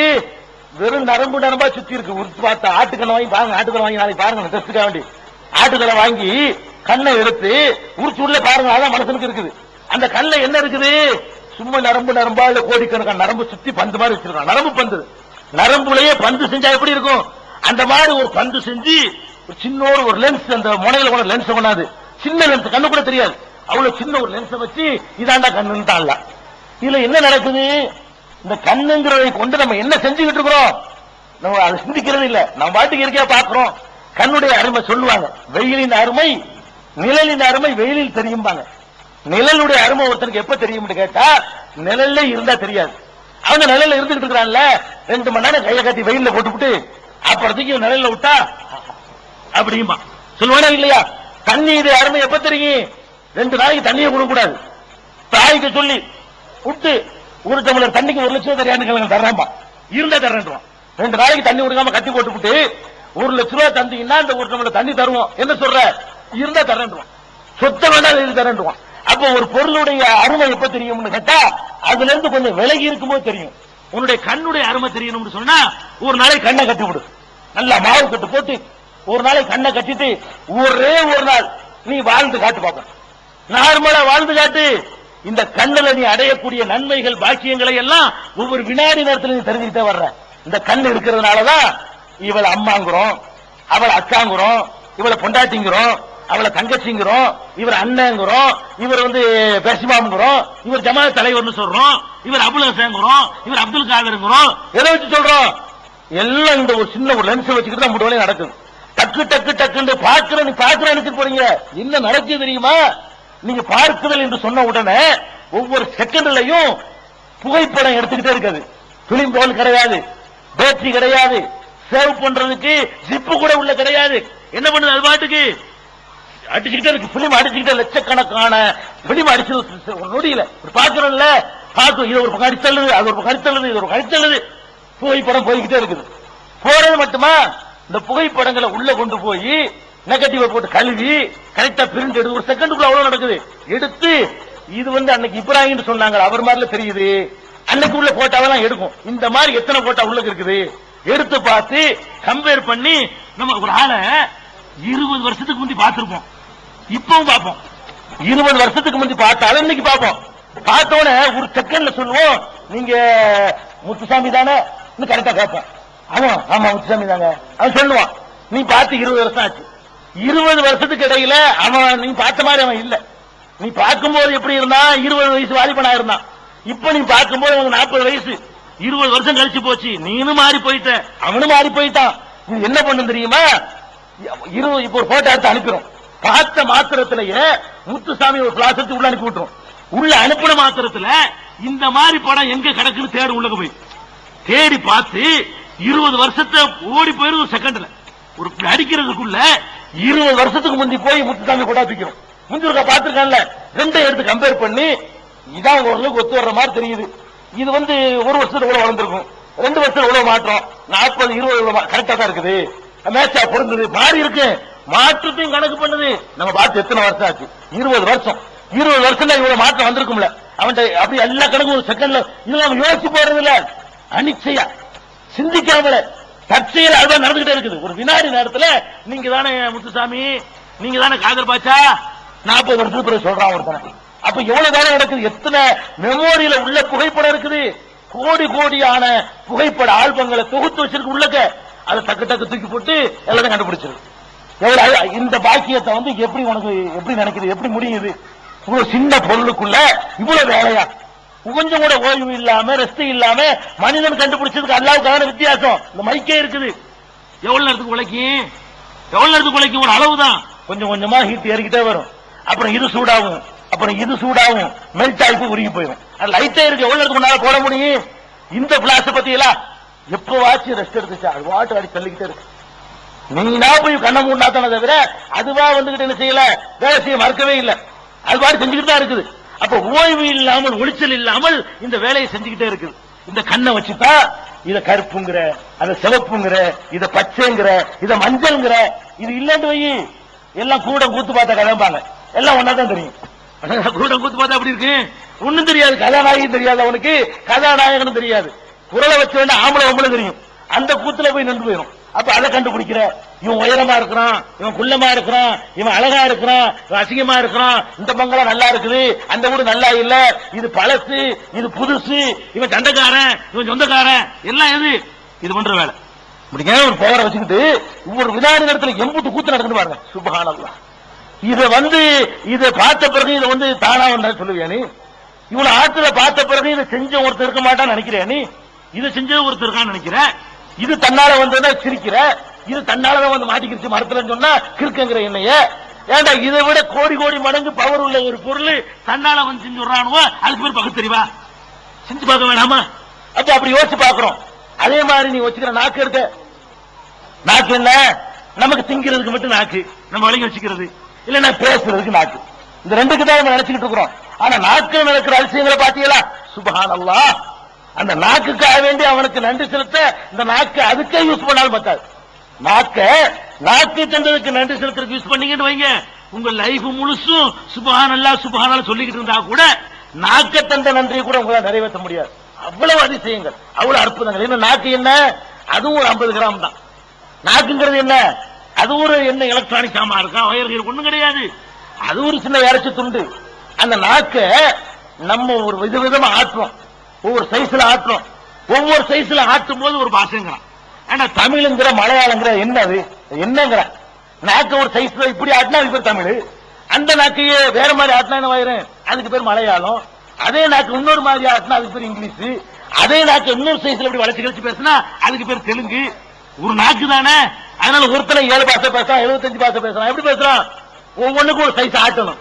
அந்த மாதிரியான டெக்னிக்கை நாக்கு அசைக்கும் பொழுது மொழிகள் உருவா. இது தமிழுங்கிறான், இது மலையாளங்கிறான், இது ஹிந்திங்கிறான், இது கன்னடங்கிறான். உலகத்தில் உள்ள எத்தனை என்னென்னோ பாஷை இருக்குது. இந்த பாஷைகளை எல்லாம் எதை கொண்டு செய்யறான்? இந்த நாக்கை அசைப்பதன் மூலமாக இந்த அற்புதத்தை மனுஷன்டால நிகழ்த்துறான். எரும மாட்டுக்கு நம்மளோட பெரிய நாக்கு இருக்குது, அதுவும் ஆட்டி ஆட்டி தான் பாக்குது. தவிர வருமா? அந்த ஒரு சொல்ல தவிர, அந்த ஒரு வார்த்தையை தவிர என்ன மாச்சு அதுக்கு வருமா? எவ்வளவு பெரிய ஜீவன், எவ்வளவு பெரிய நாக்கு. அதுவும் நம்மளை விட நல்லா ஆட்டும், மூக்க தொடும். உனக்கு முடியாது. அது கொடுத்த நாக்கு இருக்கு பாரு, வளர்ச்சிக்கிட்டு மூக்குல இருக்க தவிட்ட தோல்ந்து தின்னுடும். வழங்குதா? அதுக்கு அந்த ஆற்று நல்லா கொடுத்துருக்கான். ஓனாக்குல மூக்க தொட முடியாது. 1-2 பேர் விதிவிலக்கா செஞ்சு காட்டுவாங்க. அது விதிவிலக்கு. பெரும்பாலும் மூக்கு கூட தர முடியாத அளவுக்கு இந்த குட்டையான நாக்கை வச்சுக்கிட்டு நீ என்ன செய்யற? இவ்வளவு பாஷைகள் சொல்ற. அதே மாதிரி இந்த நாக்கை ஒரு சைஸ் ஆட்டினாண்டு வைங்க, அரை விழுவும். அறிவுகட்ட மடப்பையில நாக்கு தான் ஆட்டுவீங்க. அறிவுகட்ட மடப்பையில என்ன? நாக்கு ஒரு சைஸ் ஆட்டிக்குன்னு அர்த்தம். அவன் செருப்பை காட்டிடுவான். இருக்கா இல்லையா? அண்ணாச்சி வாங்க அண்ணாச்சிங்கிறீங்க, அவன் சிரிக்கிறான். ஒருத்தனை புகழ்றீங்க, ஒருத்தனை திட்டுறீங்க. புகழ்றது என்ன அர்த்தம்? ஒரு மாதிரி ஆட்டணும்னு அர்த்தம். திட்டுறது என்ன அர்த்தம்? இன்னொரு மாதிரி ஆட்டணும் நாக்கு. அவ்வளவுதான். நாக்கு இப்படி ஆட்டினா புகழு, இப்படி ஆட்டினா இகழு. இப்படி மட்டும் கண்டுபிடிக்குது. அதுல எத்தனை வெரைட்டிங்க. சுப்ஹானல்லாஹ் சுப்ஹானல்லாஹ். சத்தத்தை மட்டும் கண்டுபிடிக்கல, கண்ணை மூடிக்க. ஒரு ஆள் பேசுறாரு, இவர் இப்ராஹிம் குரல், இவர் முஸ்தபா குரல், இது முத்துசாமி குரல், இது கந்தசாமி குரல். எத்தனை குரல் வித்தியாசம் பண்ற? கண்ணை மூடிட்டு கிடந்தா வாசல கதவு தட்டினோட யாருன்னு கேட்கிற, பேர சொல்ல நான் தான் பாரு, நான் தானே கண்டுபிடிச்சிக்கிறோம். இந்த நான் தாங்கிற குரலை வச்சுக்கிட்டு என்னென்ன கண்டுபிடிக்கிற? அப்ப அந்த குரல் வர்ற அந்த சவுண்டுடைய டெசிபல் இருக்கு பாருங்க, டெசிபல் அதை வச்சுக்கிட்டு எல்லாம் இது இவனுடைய குரல் தான், இது ஆம்பளை குரல், இது பொம்பளை குரல், இது லதா மங்கேஷ்கர், இது ஜேசுதாஸ், இது அப்துல் பாசித். கண்டுபிடிக்கிறே இல்லையா? எப்படி கண்டுபிடிக்கிற? நாக்கு சைஸ் ஆட்டுற அந்த ஆற்றதை மனப்பேர் பண்ணிச்சுக்கிற. ஓ இப்படி ஆட்டினா ரஃபி, இப்படி ஆட்டினா லதா மங்கேஷ்கர், இப்படி ஆனா டிஎம்எஸ், இப்படி ஆட்டினா இளையராஜா, மூக்கு நாக்கு சேர்த்து ஆட்டினா இளையராஜான்னு கண்டுபிடிச்சிருக்க இல்லையா? அப்ப இந்த மாதிரி எத்தனை டெக்னிக்கை வச்சு நீ வித்தியாசப்படுத்தி வச்சிருக்கிற.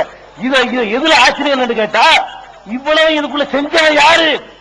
அதை நீ சிந்திக்கணும். இதுக்குள்ள இவ்வளவு அதிசயங்களை பண்ணிருக்கிறானே, இதுக்கு என்ன நன்றி செலுத்துறது? அது மட்டும் இல்ல, இவ்வளவு மட்டும்தான் நாக்குடைய வேலை. இது இனிக்குதுங்கிறான், ஒன்னத்துக்கு வாயில வச்சு இனிப்புங்கிறான், இன்னொன்னுக்கு வாயில வச்சுட்டு புளிப்புங்கிறான், இன்னொன்னு வச்சுட்டு உரைக்குதுங்கிறான். இதை கண்டுபிடிக்கிறீங்களா? அந்த நாக்குல சில நரம்புகள் இருக்குது. அதுல பட்டவுனே இதுக்கு பேர் இனிப்பு. கண்ணை மூடிக்கிட்டு சொல்லலாமே, இனிக்கிறத பார்த்தா சொல்றீங்க, இனிங்க கொஞ்சம் பார்த்து சொல்றேன் அப்படியே சொல்றீங்க. நாக்குல வச்சவனே இனிக்குதுங்கிறான், நாக்குல வச்சவன உரைக்குதுங்கிறான், புளிக்குதுங்கிறான், கசக்குதுங்கிறான், கார்க்குதுங்கிறான், கைக்குதுங்கிறான், என்னென்ன சுவை இருக்கு எல்லாரும் சொல்லி முடிச்சு போறான். அப்ப இந்த இது இனிப்பு என்றும் இது புளிப்பு என்றும் கசப்பு என்றும் வேறுபடுத்துற இன்னொரு பக்கம் நாக்குடைய டியூட்டி.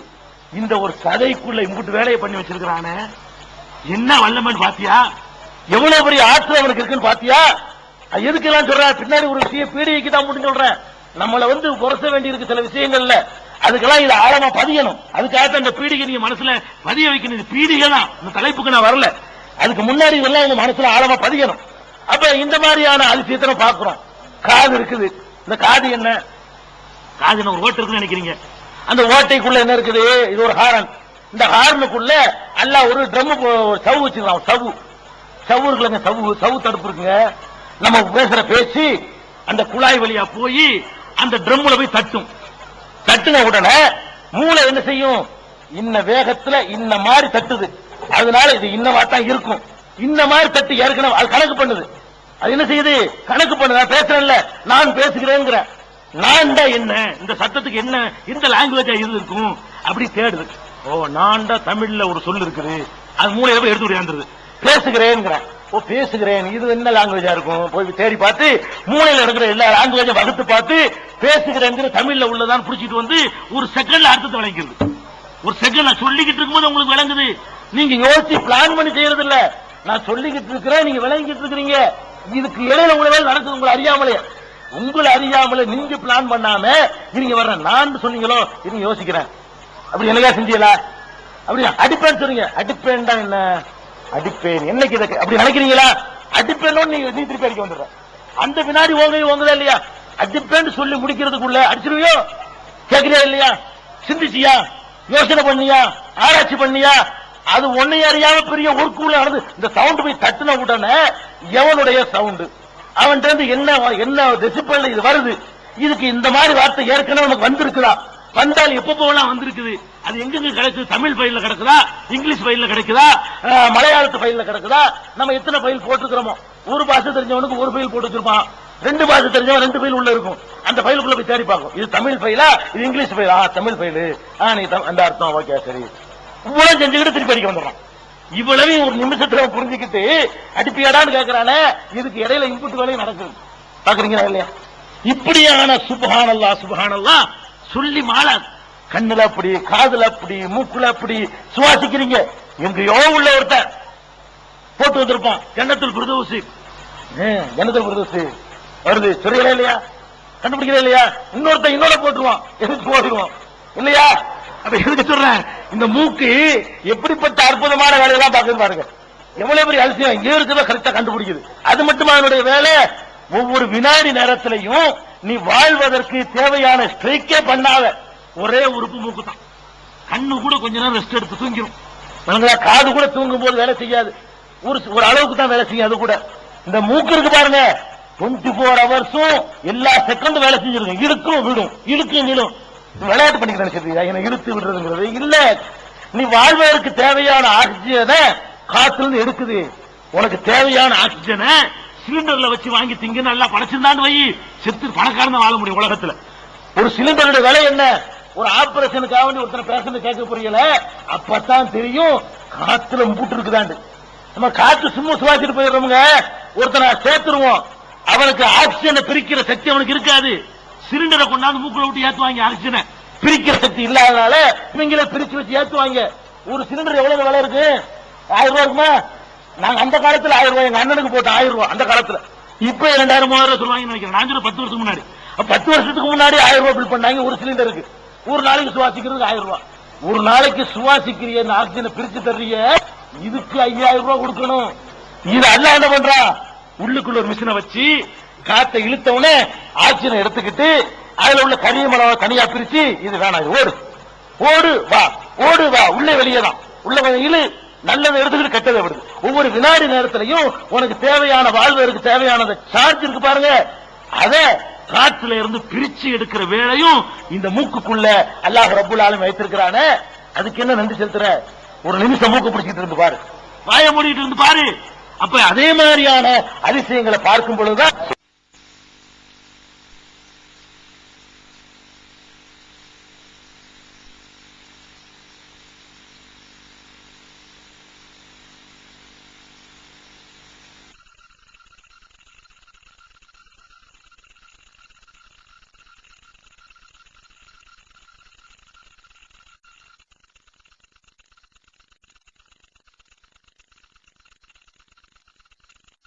வருஷத்துக்கு முன்னாடி 1000 ரூபாய் பில் பண்ணாங்க ஒரு சிலிண்டருக்கு. ஒரு நாளைக்கு சுவாசிக்கிறதுக்கு 1000 ரூபாய். ஒரு நாளைக்கு சுவாசிக்கிற ஆக்சிஜனை பிரிச்சு தர்றீங்க, இதுக்கு 5000 ரூபாய் கொடுக்கணும்.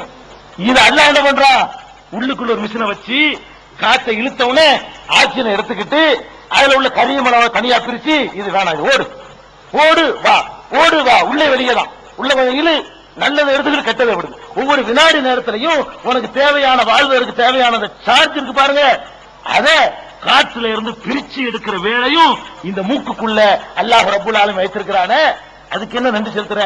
ஒரு நிமிஷம் மூக்கு பிடிச்சிட்டு இருந்து பாரு, வாய மூடிட்டு இருந்து பாரு. அப்ப அதே மாதிரியான அதிசயங்களை பார்க்கும் பொழுதுதான் அல்லாஹ் இருக்கிறான். உள்ளுக்கு என்னென்னத்தையெல்லாம் தள்ளுறான், கொஞ்சம் சிரிச்சு பாத்தியா? எலும்பு திங்கிறான், எலும்ப உள்ளுக்கு இருக்கிறது குடலு ரொம்ப மென்மையானது, இப்படி அடுத்த அறந்து போயிரு. அது என்ன பண்ணுதுண்டா, இந்த எலும்பு ஜீர்ணிச்சிரு பெசஞ்சி பெசஞ்சி பெசஞ்சி பாருங்க. மிஷின்ல போட்டா கூட மிஷின் உடைஞ்சு போயிடும், எலும்பு கொண்டு போட்டோம்னா. இதெல்லாம் போடாதுன்றான்.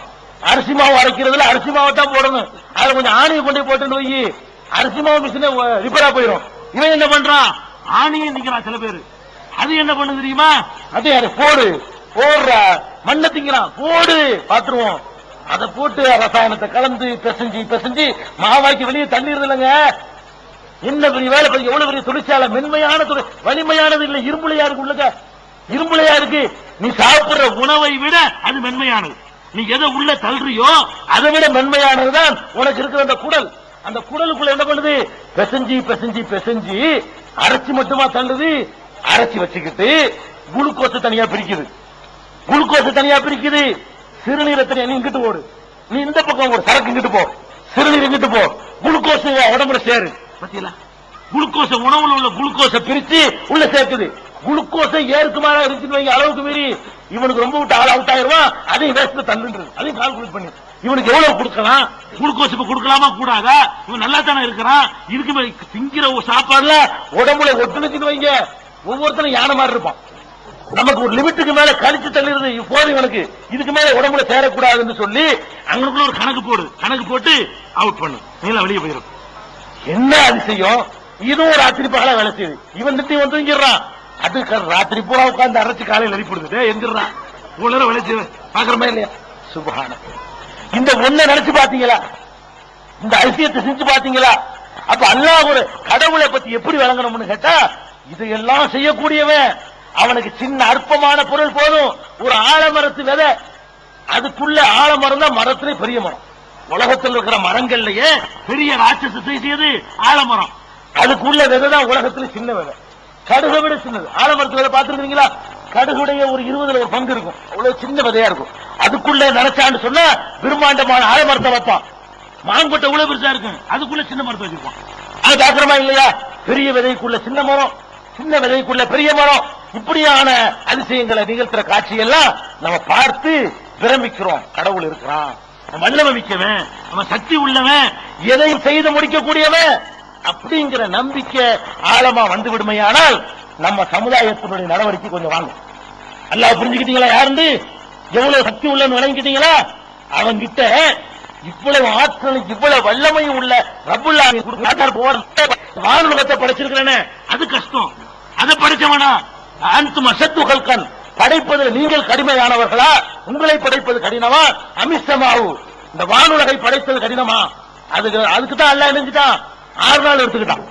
இந்த வானம் பூமி சூரிய சந்திரன் நட்சத்திரம் இதெல்லாம் படைப்பதற்கு அல்லாஹ் 6 நாள் எடுத்துக்கொண்டான்னு சொன்னா, அவ்வளவு பிரம்மாண்டமான ஒர்க் பண்ணக்கூடிய என்ன விட்டுட்டு அற்பத்திலும் அற்பமானவர்கள்ட்ட போய் புள்ளைய தாண்டி கேட்கிறிய, இந்த புள்ள குடிக்கிற அதிகாரத்தை நான் யாருக்கு கொடுத்தேன், எப்ப கொடுத்தேன், நான் எப்ப பங்கு வச்சு கொடுத்தேன், என்னுடைய அதிகாரத்தில் நீ இன்னொருத்தருக்கு பங்கு போட்டு கொடுத்தா பாவின்னு கேட்க மாட்டானா? இவ்வளவு ஆற்றலையும் இவ்வளவு அதிசயத்தையும் பார்த்துட்டு ஏன்டா இப்படி செய்றீங்க?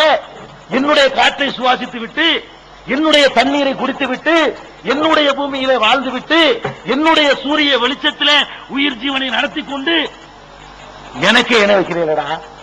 என்கிட்ட கேட்கறத கொண்டு போய் அடுத்தவன் கேட்கறது கேட்க மாட்டானா? அல்ல எந்த இடத்துல உனக்கு சொன்னான்?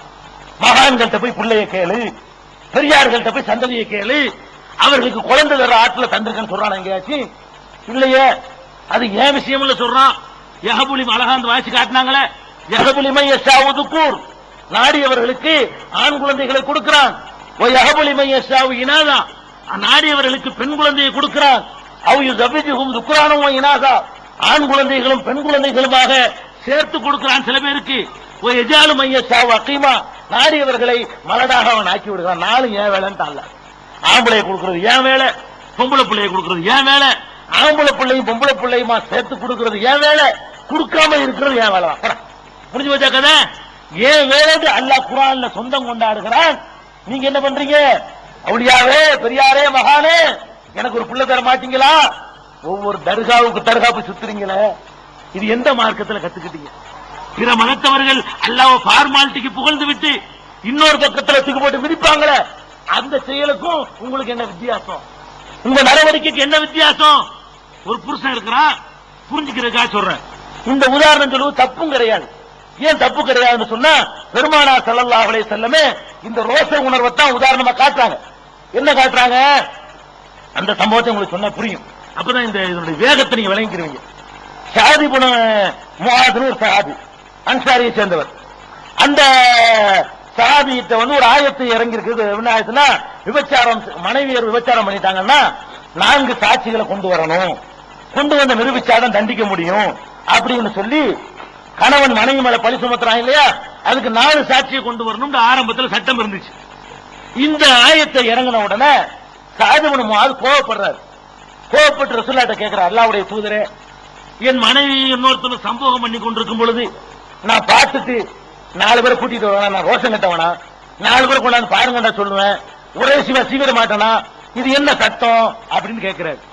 அப்ப ரசூலுல்லாஹ் சொல்றாங்க, ஸஅத், நீ ரொம்ப ரோஷக்காரரா இருக்கிற, ரோஷா இருக்கு, பாராட்ட வேண்டியதுதான். உன்னை விட நான் ரோஷக்காரன், அல்லாஹ் என்னை விட ரோஷக்காரன். ரசூலுல்லாஹ் சொல்றாங்க, அல்லாஹ் எப்படிப்பட்டவன்? என்னை விட ரோஷக்காரன். நீ உன் பொண்டாட்டி இன்னொருத்தனோட சம்பவம் பண்ண பார்த்தா ரோஷம் வருத, அதையெல்லாம் தாண்டி அவனுக்கு ரோஷம் வரும். என்ன ரோஷம் வரும்? என்னால் படைக்கப்பட்ட ஒரு படைப்பு, அற்ப படைப்பு, இன்னொருத்தன் போய் பிள்ளைய தாண்டி என்கிட்ட கேட்கறத கேட்கிறானே அவன் ரோஷப்படுவான். ரசூலுல்லாஹ் சொல்றாங்க, ரோஷத்தை அல்லாஹ்வுடைய சிபத்தா சொல்லி காட்டுறாங்க.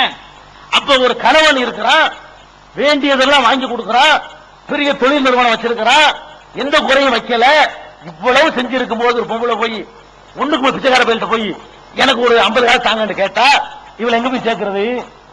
அந்த மாதிரி தான் இவன் நிலைமை. அல்லாஹ் எங்க இருக்கிறான்? நீ இறந்து போன ஆட்களை கூப்பிடு, அவர் எங்க இருக்காரு? கம்பேர் பண்ண முடியுமா? ஒப்பிட முடியுமா? சேர்க்க முடியுமா? இவரை விட்டுருவோம். இவருக்கெல்லாம் விட பெரிய பெரிய மகான்கள் நாகூர்ல அடங்கி இருக்கிற பெரியாரு, இந்த கொடிக்கால் பாளையத்தில் எத்தனை பெரியார்கள் அடங்கி இருக்கிறா நீங்க நம்புறீங்க? இவர்களை எல்லாம் விட மிகப்பெரியவர்களை திருக்குர்ஆன் சொல்லுது. யார் அவங்க? ஜக்கரியா நபி, உங்களுக்கு தெரியுமில்ல, பெரிய நபி. அவர் நபி, அவர் மகன் யஹ்யா நபி, ஈசா நபிக்கு ஒரு குருநாதர், மரியம் அலைஹிஸ்ஸலாத்தை எடுத்து வளர்த்தவர். இப்படியான ஒரு சிறந்த நபி யாரு? ஜக்கரியா அலைஹிஸ்ஸலாத்து வஸலாம். இந்த ஜக்கரியா நபி, அவருக்கு பிள்ளை இல்ல. 25 வயசாச்சு, பிள்ளை இல்ல. 30 வயசாச்சு, பிள்ளை இல்ல. 50 வயசாச்சு, பிள்ளை இல்ல. 75 வயசாச்சு, பிள்ளை இல்ல. 90, 100 பிள்ளை இல்ல. எந்த அளவுக்கு ஆச்சுன்னு கேட்டா அவரே சொல்றாரு. எப்படி சொல்றாரு? ரப்பி இன்னி வஹனல் அல்மு மின்னி வஸ்தஅலர் ராசு ஷைபா, இறைவா என்னுடைய எலும்புகள் எல்லாம் தளர்ந்து போச்சு, தாம்பத்தியத்தில் ஈடுபட முடியாத அளவுக்கு நான் சோர்ந்து விட்டேன், என்னுடைய தலை வேற நரையினால மின்னுகிறது, வெள்ளை விளையாண்டு வெள்ளி மாறி டால் அடிக்கிறது, ஆனால் நீ எனக்கு ஒரு குழந்தைய கூட அல்ல. அவர் கேட்கிறார், ரப்பி ஹப்லி மினஸ் சாலிஹீன், சாலிஹான ஒரு பிள்ளைய கூட அல்ல. ரப்பில் ஆத்தலர் நீ ஃபர்தா, இறைவா என்னைய தனியா விட்டுறாவே, நீ தான் வாரிசு தரக்கூடியவன், வந்த கைருல் வாரிசீன். அவர் கேட்கிறார். இப்ப நான் எதுக்கு சொல்றேன்? ஜக்கரியா நபி பெரிய நபி, ஷாஹுல் மீது பாதுஷாவை விட 10,000 மடங்கு சிறந்தவர் அல்லாஹ்விடத்துல. இவர் சிறந்தவரா இல்லையான்னு அல்லாஹ்வுக்கு தான் தெரியும். ஜக்கரியா நபி சிறந்தவர் எனக்கும் தெரியும், உங்களுக்கும் தெரியும். அல்லாஹ் சொல்லிட்டதுனால அல்லாஹ் குர்ஆன்ல என்ன சொல்லிட்டான்? ஜக்கரியா நபி நல்லவர்னு சொல்லிவிட்டான். ஷாஹுல் மீது ஆண்டவர் நல்லவர் நமக்கு சொல்லப்படல. நல்லவராகவும் இருக்கலாம், அல்லாஹ்ட்ட வேற மாதிரி எழுப்பப்படலாம், அது அல்லாஹ் ஜட்ஜ்மென்ட் பண்ணுவான். இவ்வளவு நல்ல அடியாரா இருந்த ஒருத்தர் தனக்கு புள்ளை இல்லன்னு அல்லாஹ்ட்ட கேட்கிறாரு, கலந்து போய் கேட்கிறாரு. அல்லாஹ் கொடுக்கல பாருங்க, 25ல கொடுக்க மாட்டேன்ட்டான், 30ல கொடுக்கல, 40ல கொடுக்கல, 50ல கொடுக்கல, கலந்து போன வயசுல கேட்ட உடனே அல்லாஹ் கொடுக்குறான். எப்படி கொடுக்குறான்? யா ஜக்கரியா இன்னானு பஷிருக்க பி குலாமின் இஸ்முஹு யஹ்யா, ஜக்கரியாவே உனக்கு ஒரு பிள்ளைய தர்றான், ஆம்பளை பிள்ளை, அதுக்கு பேரு யஹ்யா, பேரையும் வச்சு அதை வச்சுக்க அப்படிங்கிறான். அவருக்கு நம்பையே இல்ல, உனக்கு நம்பையே இல்ல, நமக்கு பிள்ளையா? அவர் தான் கேட்டாரு, தர்றேன்னு நம்ப முடியல. நமக்கு என்ன வயசுல, பொண்டாட்டிக்கு என்ன வயசு, இந்த வயசுல பிள்ளையா நம்ம எப்படி நம்புறது? அவர் நம்ப முடியல. அவர் அல்லாஹ்ட்ட கேட்கிற, யா அல்லாஹ் ஒரு எனக்கு பிள்ளை இருக்குங்கிறதுக்கு, என் மனைவி கர்ப்பிணி ஆயிட்டார் என்பதற்கு ஒரு அச்சாட்சியை காட்டுவேன். நான் எனக்கு வெளிப்படையான 3 மாசம் 4 மாசம் ஆகும்லங்க, பொண்டாட்டி கர்ப்பிணி ஆனா கரெக்டா கண்டுபிடிக்கிறதுக்கு ஒரு 2 மாசம் 3 மாசம் வச்சு ஆகும். தற்செயலா கூட மாதவிடாய் நின்று போயிருக்கலாம். ஒரு 3 மாசம் ஆனா தான் டாக்டர் கூட கன்ஃபார்ம் பண்ணுவாங்க. அப்ப 3 மாசம் கொடுக்க முடியல. யாரெல்லாம் இருக்குன்னு சொல்லியே உண்டாயிருச்சுன்னு எனக்கு ஒரு ஆதாரத்தை காட்டு. அல்லாஹ் அவரை கேட்டுவிட்டு அவருக்கு நம்ப முடியல. அப்படிப்பட்ட பருவத்தில் எல்லாம் கொடுக்குறான். அல்லாஹ் சொல்றான், ஆயத்துக்க அல்லாஹ் துகல்லிமன்னாஸ ஸலாஸத அய்யாமின், 3 நாளைக்கு உனக்கு யார்ட்டையும் பேச்சே வராது. உன் பொண்டாட்டி கற்பமாயிட்டாங்க, அடையாளம் என்ன? பேச பெப்பேன்னு வாயுதான் திறக்கும், சத்தம் வராது, அதான் அடையாளம். 3 நாளைக்கு எந்த பேச்சும் எப்ப உனக்கு வரலையோ அன்னைக்கு விளங்கிக்க உன் பொண்டாட்டி கற்பமாயிட்டாங்க, உனக்கு புள்ள உண்டாயிடுச்சுன்னு விளங்கிக்க அப்படின்னு சொல்லி அல்லாஹ் ஒரு அத்தாட்சியும் கொடுக்குறான். எதுக்கு சொல்ல வர்றேன்? ஜக்கரியா நபிக்கு தனக்கு ஒரு புள்ள வேணும்னு ஆசைப்படுறாரு. அல்லாஹ் அல்லாஹ்ட்ட கேட்டுட்டு இருக்காரு. அவருக்கு உண்டாக்கிற முடியல. அந்த வரலாறு நம்ம குர்ஆன்ல தான் பாக்குறோம். இது கதை இல்ல, கற்பனை இல்ல. அதே மாதிரி இப்ராஹிம் அலைஹிஸ்ஸலாம் அவங்களுக்கு நிகரா ஒரு நபி அல்லாஹ் குர்ஆன்ல புகழ்றானா? குர்ஆன்ல எத்தனை பேர் அல்லாஹ் புகழ்றான். ரொம்ப ரொம்ப ரொம்ப மேலதிக்கு வச்சு புகழ்றது யார? இப்ராஹிம் அலைஹிஸ்ஸலாத்து அளவுக்கு யாரையும் புகழல. ஏன்? அவருடைய ஒவ்வொரு செயலையும் வணக்கமாக்கி இருக்கிறாங்க. யாருக்காச்சும் இதை கொடுத்தானா? அவருக்கு எப்படிப்பட்ட அந்தஸ்து அல்லாஹ் கொடுத்தான்னு கேட்டா, அவர் பொண்டாட்டியை கொண்டு போய் பாரான் பெருவெளியில விட்டுறாரு. பாரான் இப்ப இருக்கிற மக்கா, பாரான் பெருவெளியில விட்டுறாரு அல்லாஹ்வுடைய உத்தரவுப்படி. அந்த பெருவழியில கடந்த அந்த குழந்தை தண்ணீருக்கு தவிக்குது. இஸ்மாயில் அந்த தவிக்கிற அந்த குழந்தைக்கு தண்ணி வேணுங்கிறதுக்காக இந்த அம்மா அங்க 2 மலை இருக்கு, சபா மலை, மர்வா மலை. சபாவுல மலையில ஏறி பாக்குறாங்க. எதுக்கு பாக்குறாங்க? ஏதாவது ஒட்டக கூட்டம் போகுதா? ஒட்டக கூட்டம் போனாங்கன்னா தண்ணி கொண்டு போவாங்க. ஏதாவது பிரயாண கூட்டம் தென்படுதா? மரம் இந்த மலையில பாக்குறாங்க, மரம் அந்த மலையில பாக்குறாங்க. இந்த மலை அந்த மலை, இந்த மலை அந்த மலை சொல்லி ஒரு 7 தடவை ஓடுறாங்க. அவங்க ஒரு தேவைக்கு ஓடினாங்க. அல்லாஹ் என்ன பண்ணிட்டான்? நீனும் ஓடுறாங்க. நம்மள ஹஜ்ஜுக்கு போய் ஓடுறீங்கல்ல, ஹஜ்ஜுக்கு போய் அந்த இப்ராஹிம் அம்மாவுடைய கொண்டாட்டி ஓடினாங்கல்ல, அந்த மனிதனை நான் எப்படி புரிஞ்சுக்கிட்டேன்னு சொன்ன, அந்த அம்மா ஓடுன வேற நோக்கத்துக்கு நீனு ஓடு. அந்த அம்மாவுடைய தியாகத்தை மதிச்சு நீனு சபா மர்வாவோட ஓடிக்கிட்டு இருக்கோம். நீங்க ஹஜ்ஜுக்கு என்ன பண்றோம்? ஹஜ்ஜுக்கு போய் இன்னைக்கு சபா மர்வாவை மூடி மறைச்சுட்டானுவோ, மலை மாதிரி இருக்காது, இருந்தாலும் சபா மர்வாவோட ஓடுறமா இல்லையா? ஓடுறோம். இவன் ஏசி பண்ணி எல்லாத்தையும் இலாசாக்கி வச்சுட்டான். அந்த காலத்துல வேற மாதிரி இருந்துச்சு. அப்ப சபா மர்வா கடையில ஓடுறோம். அவருக்கு ஒரு பிள்ளைய கொடுத்தான், அறுக்க சொன்னா, அறுக்க போனாரு. அல்லாஹ் ஒரு ஆட்டை கொடுத்துட்டான். இது முடிஞ்சு போச்சு. நம்மளையும் அறுக்க சொல்றான்.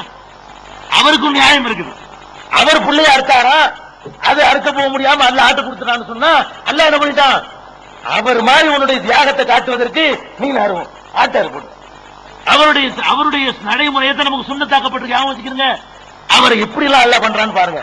அவர் இந்த காபத்துல்லா ஒரு இடத்துல இருந்து கட்டினாரு. அதுக்கு பேர் மக்காம இப்ராஹிம், இந்த உயரமான இடம்.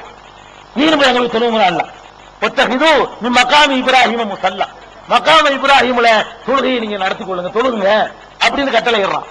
அவர் சைத்தான் கெடுக்க பார்த்தான். சைத்தான் நபிமார்களுக்கு தென்படுவான். அதனால நபி பார்த்துட்டு கல்லை விட்டு எரிஞ்சாரு. நீ போய் சைத்தானை யாரும் பார்க்கலாம் இல்ல, அவர் எரிஞ்சாருலப்பா, நீ எரி. நம்ம எரியல போய் சைத்தானை கல்லறிறாங்களே, சைத்தானை பார்த்துட்டு எறிவிய இல்ல. அவர் நபி, அவர் பார்த்திருப்பாரு, அவர் எரிஞ்சாரு, அர்த்தம் இருக்குது. உன்னையும் அல்லாஹ் எரிய சொல்றான். இப்ப அல்லாஹ் அவரை எங்க கொண்டு வச்சிருக்கான்னு பாத்தியா? இப்ராஹிம் நபியுடைய சொந்த வாழ்க்கை நடந்தது, சொந்த குடும்பத்தில் நடந்ததை எல்லாம் அவன் அவனுடைய வணக்கம்னு சொல்றான். அதுக்கு தான் கனி ஃப்ரெண்ட் தான் வழங்குதா, ஃப்ரெண்ட் தான் வழங்குதா. இத்தகதல்லாஹு இப்ராஹிம கலீலா, இப்ராஹிம் அல்லாஹ் ஃப்ரெண்ட் ஆக்கிட்டாங்கறானே, இது அர்த்தம். அப்படி நெருக்கும். அந்த மாதிரி ரசூல் ஸல்லல்லாஹு அலைஹி வஸல்லம் இப்ராஹிம் நபிக்கு கொடுக்கிற பார்த்து பரமப்படுறாங்க. அவங்க நம்ம கற்று தர்றாங்க. எப்படி? அல்லாஹும்ம ஸல்லி அலா முஹம்மதின் வ அலா ஆலி முஹம்மதின் கமா ஸல்லைத அலா இப்ராஹிம். யா அல்லாஹ் இப்ராஹிமுக்கு அருள் புரிஞ்ச மாதிரி எங்க முகமது ஸல்லல்லாஹு அருள் புரிவாயான்னு கேட்க சொல்றாங்க. நீங்க தொழுகையில கேட்கறீங்களா செலவாத்து, அதுல என்ன கேட்கறீங்க? இப்ராஹிம் நபிக்கு அருள் புரிந்தது போலவே எங்கள் முகமது ஸல்லல்லாஹு அலைஹி வஸல்லத்துக்கும் நீ அருள் புரிவாயாக நம்ம கேட்டோம்னு சொன்னா அவருடைய தரஜா எங்க? அந்த இப்ராஹிம் நபிக்கு 2 ஆம்பளை பிள்ளை, ஒன்னு இஸ்ஹாக்கு, ஒன்னு இஸ்மாயில்.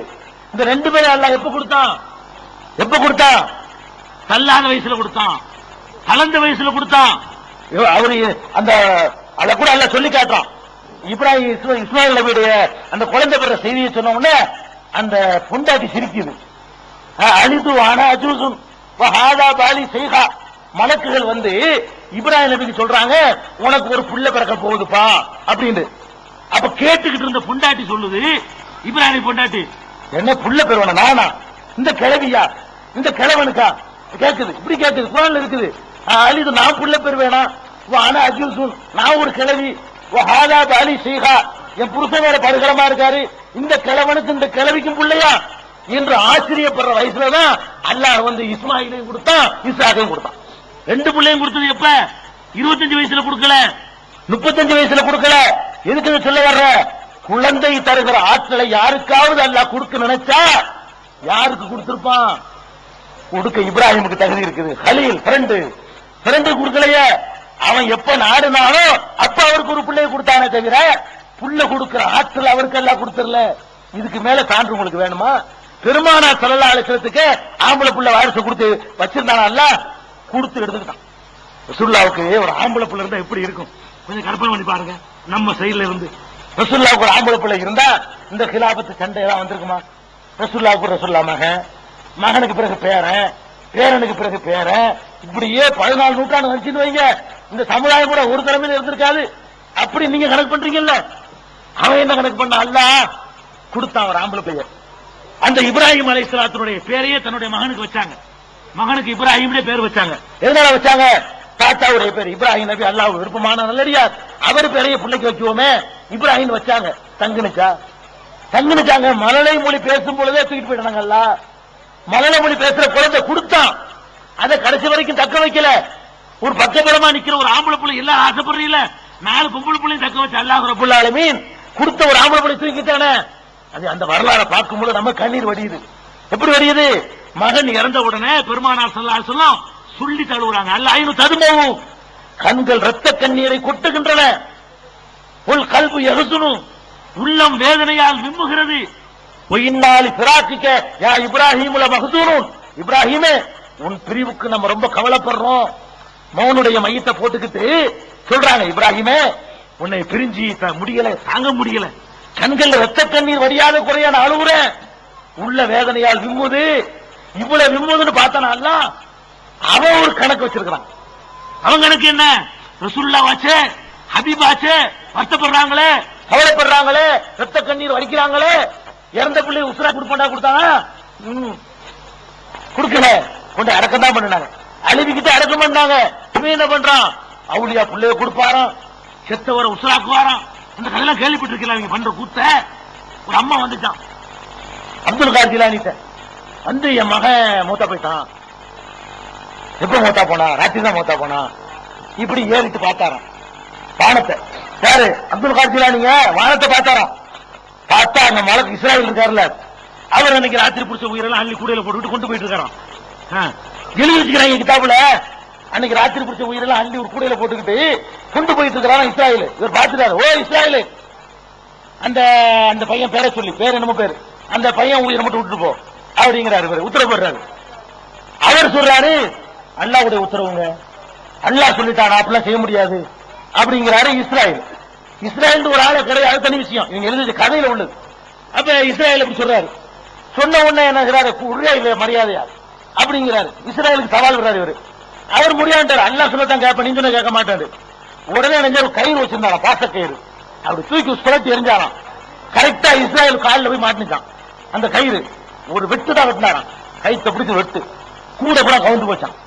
கூட கவுந்து போன உடனே அன்னைக்கு செத்து போன எல்லாரும் உசுராயிட்டாங்க. உசுரம் ஒடியாந்துருக்கான்.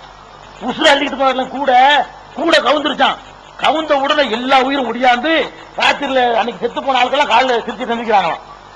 உடனே அல்லாட்ட அவர் போறாரு, என்னையா வெறும் கூட வந்திருக்கிறிய, அல்ல கேட்டானா என்ன வெறும் கூட இல்ல இந்த அப்துல் கான் ஒரு ஆள் கேட்டாரு நான் கொடுக்கல ஒன்னே கேட்டாரு கொடுத்து வந்திருக்கலாம்ல அல்ல கேட்டானா மூட்டை விட்டு நிக்கிறீங்க ஒன்னு கேட்டாரு ஒன்ன கொடுத்திருக்கலாம்ல நீ அவரோட மோதிக்கிட்டு இப்ப யாரு பெருசு இப்ப அல்லா யாருக்கு பாத்தீங்களா கதைய இந்த கதையில அல்லா என்ன ஆக்கிவிட்டாங்க அல்லா அவுலியாவுக்கு பயப்படுற மாதிரி ஆக்கிவிட்டாங்க இவரு தான் ஆர்டர் பண்ற மாதிரி அப்படிப்பட்ட ஒரு ஆள் கேட்கும்போது எப்படி சண்டைக்கு போன அந்த ஆள்கிட்ட அவர்கிட்ட மோதலாமா நீ கூட ஏன் சொல்ல மீறிட்டு அவர் சொல்ல கேட்கணும் அது அர்த்தம் நானே ஒண்ணு சொன்னா கூட ஏன் சொல்ல நீ கேட்க கூடாது அவர் சொல்ல நீ கேட்கணும் அர்த்தம் ஆனா பாவிகளா ரசூலுல்லாஹ்வுக்கு மகன் இப்ராஹிம் உயிராக்க முடியல அழத்தா முடிஞ்சிச்சு கண்ணீர் அழத்தா முடிஞ்சிச்சு நீங்க என்ன பண்றீங்க அவுலியாவா உசுராக்கினாரா மூத்தா போனால உசுராக்குறது யாருக்கு முடியும் ஈசா நபிக்கு ஒரு அற்புதமா கொடுத்து வச்சிருந்தான் அவ்வளவுதான் மூசா நபி காலத்திலையும் இந்த மாதிரி ஒருத்தர் கொலை பண்ணிவிட்டாங்க கொலை பண்ணிட்டு யாருன்னு கண்டுபிடிக்க முடியல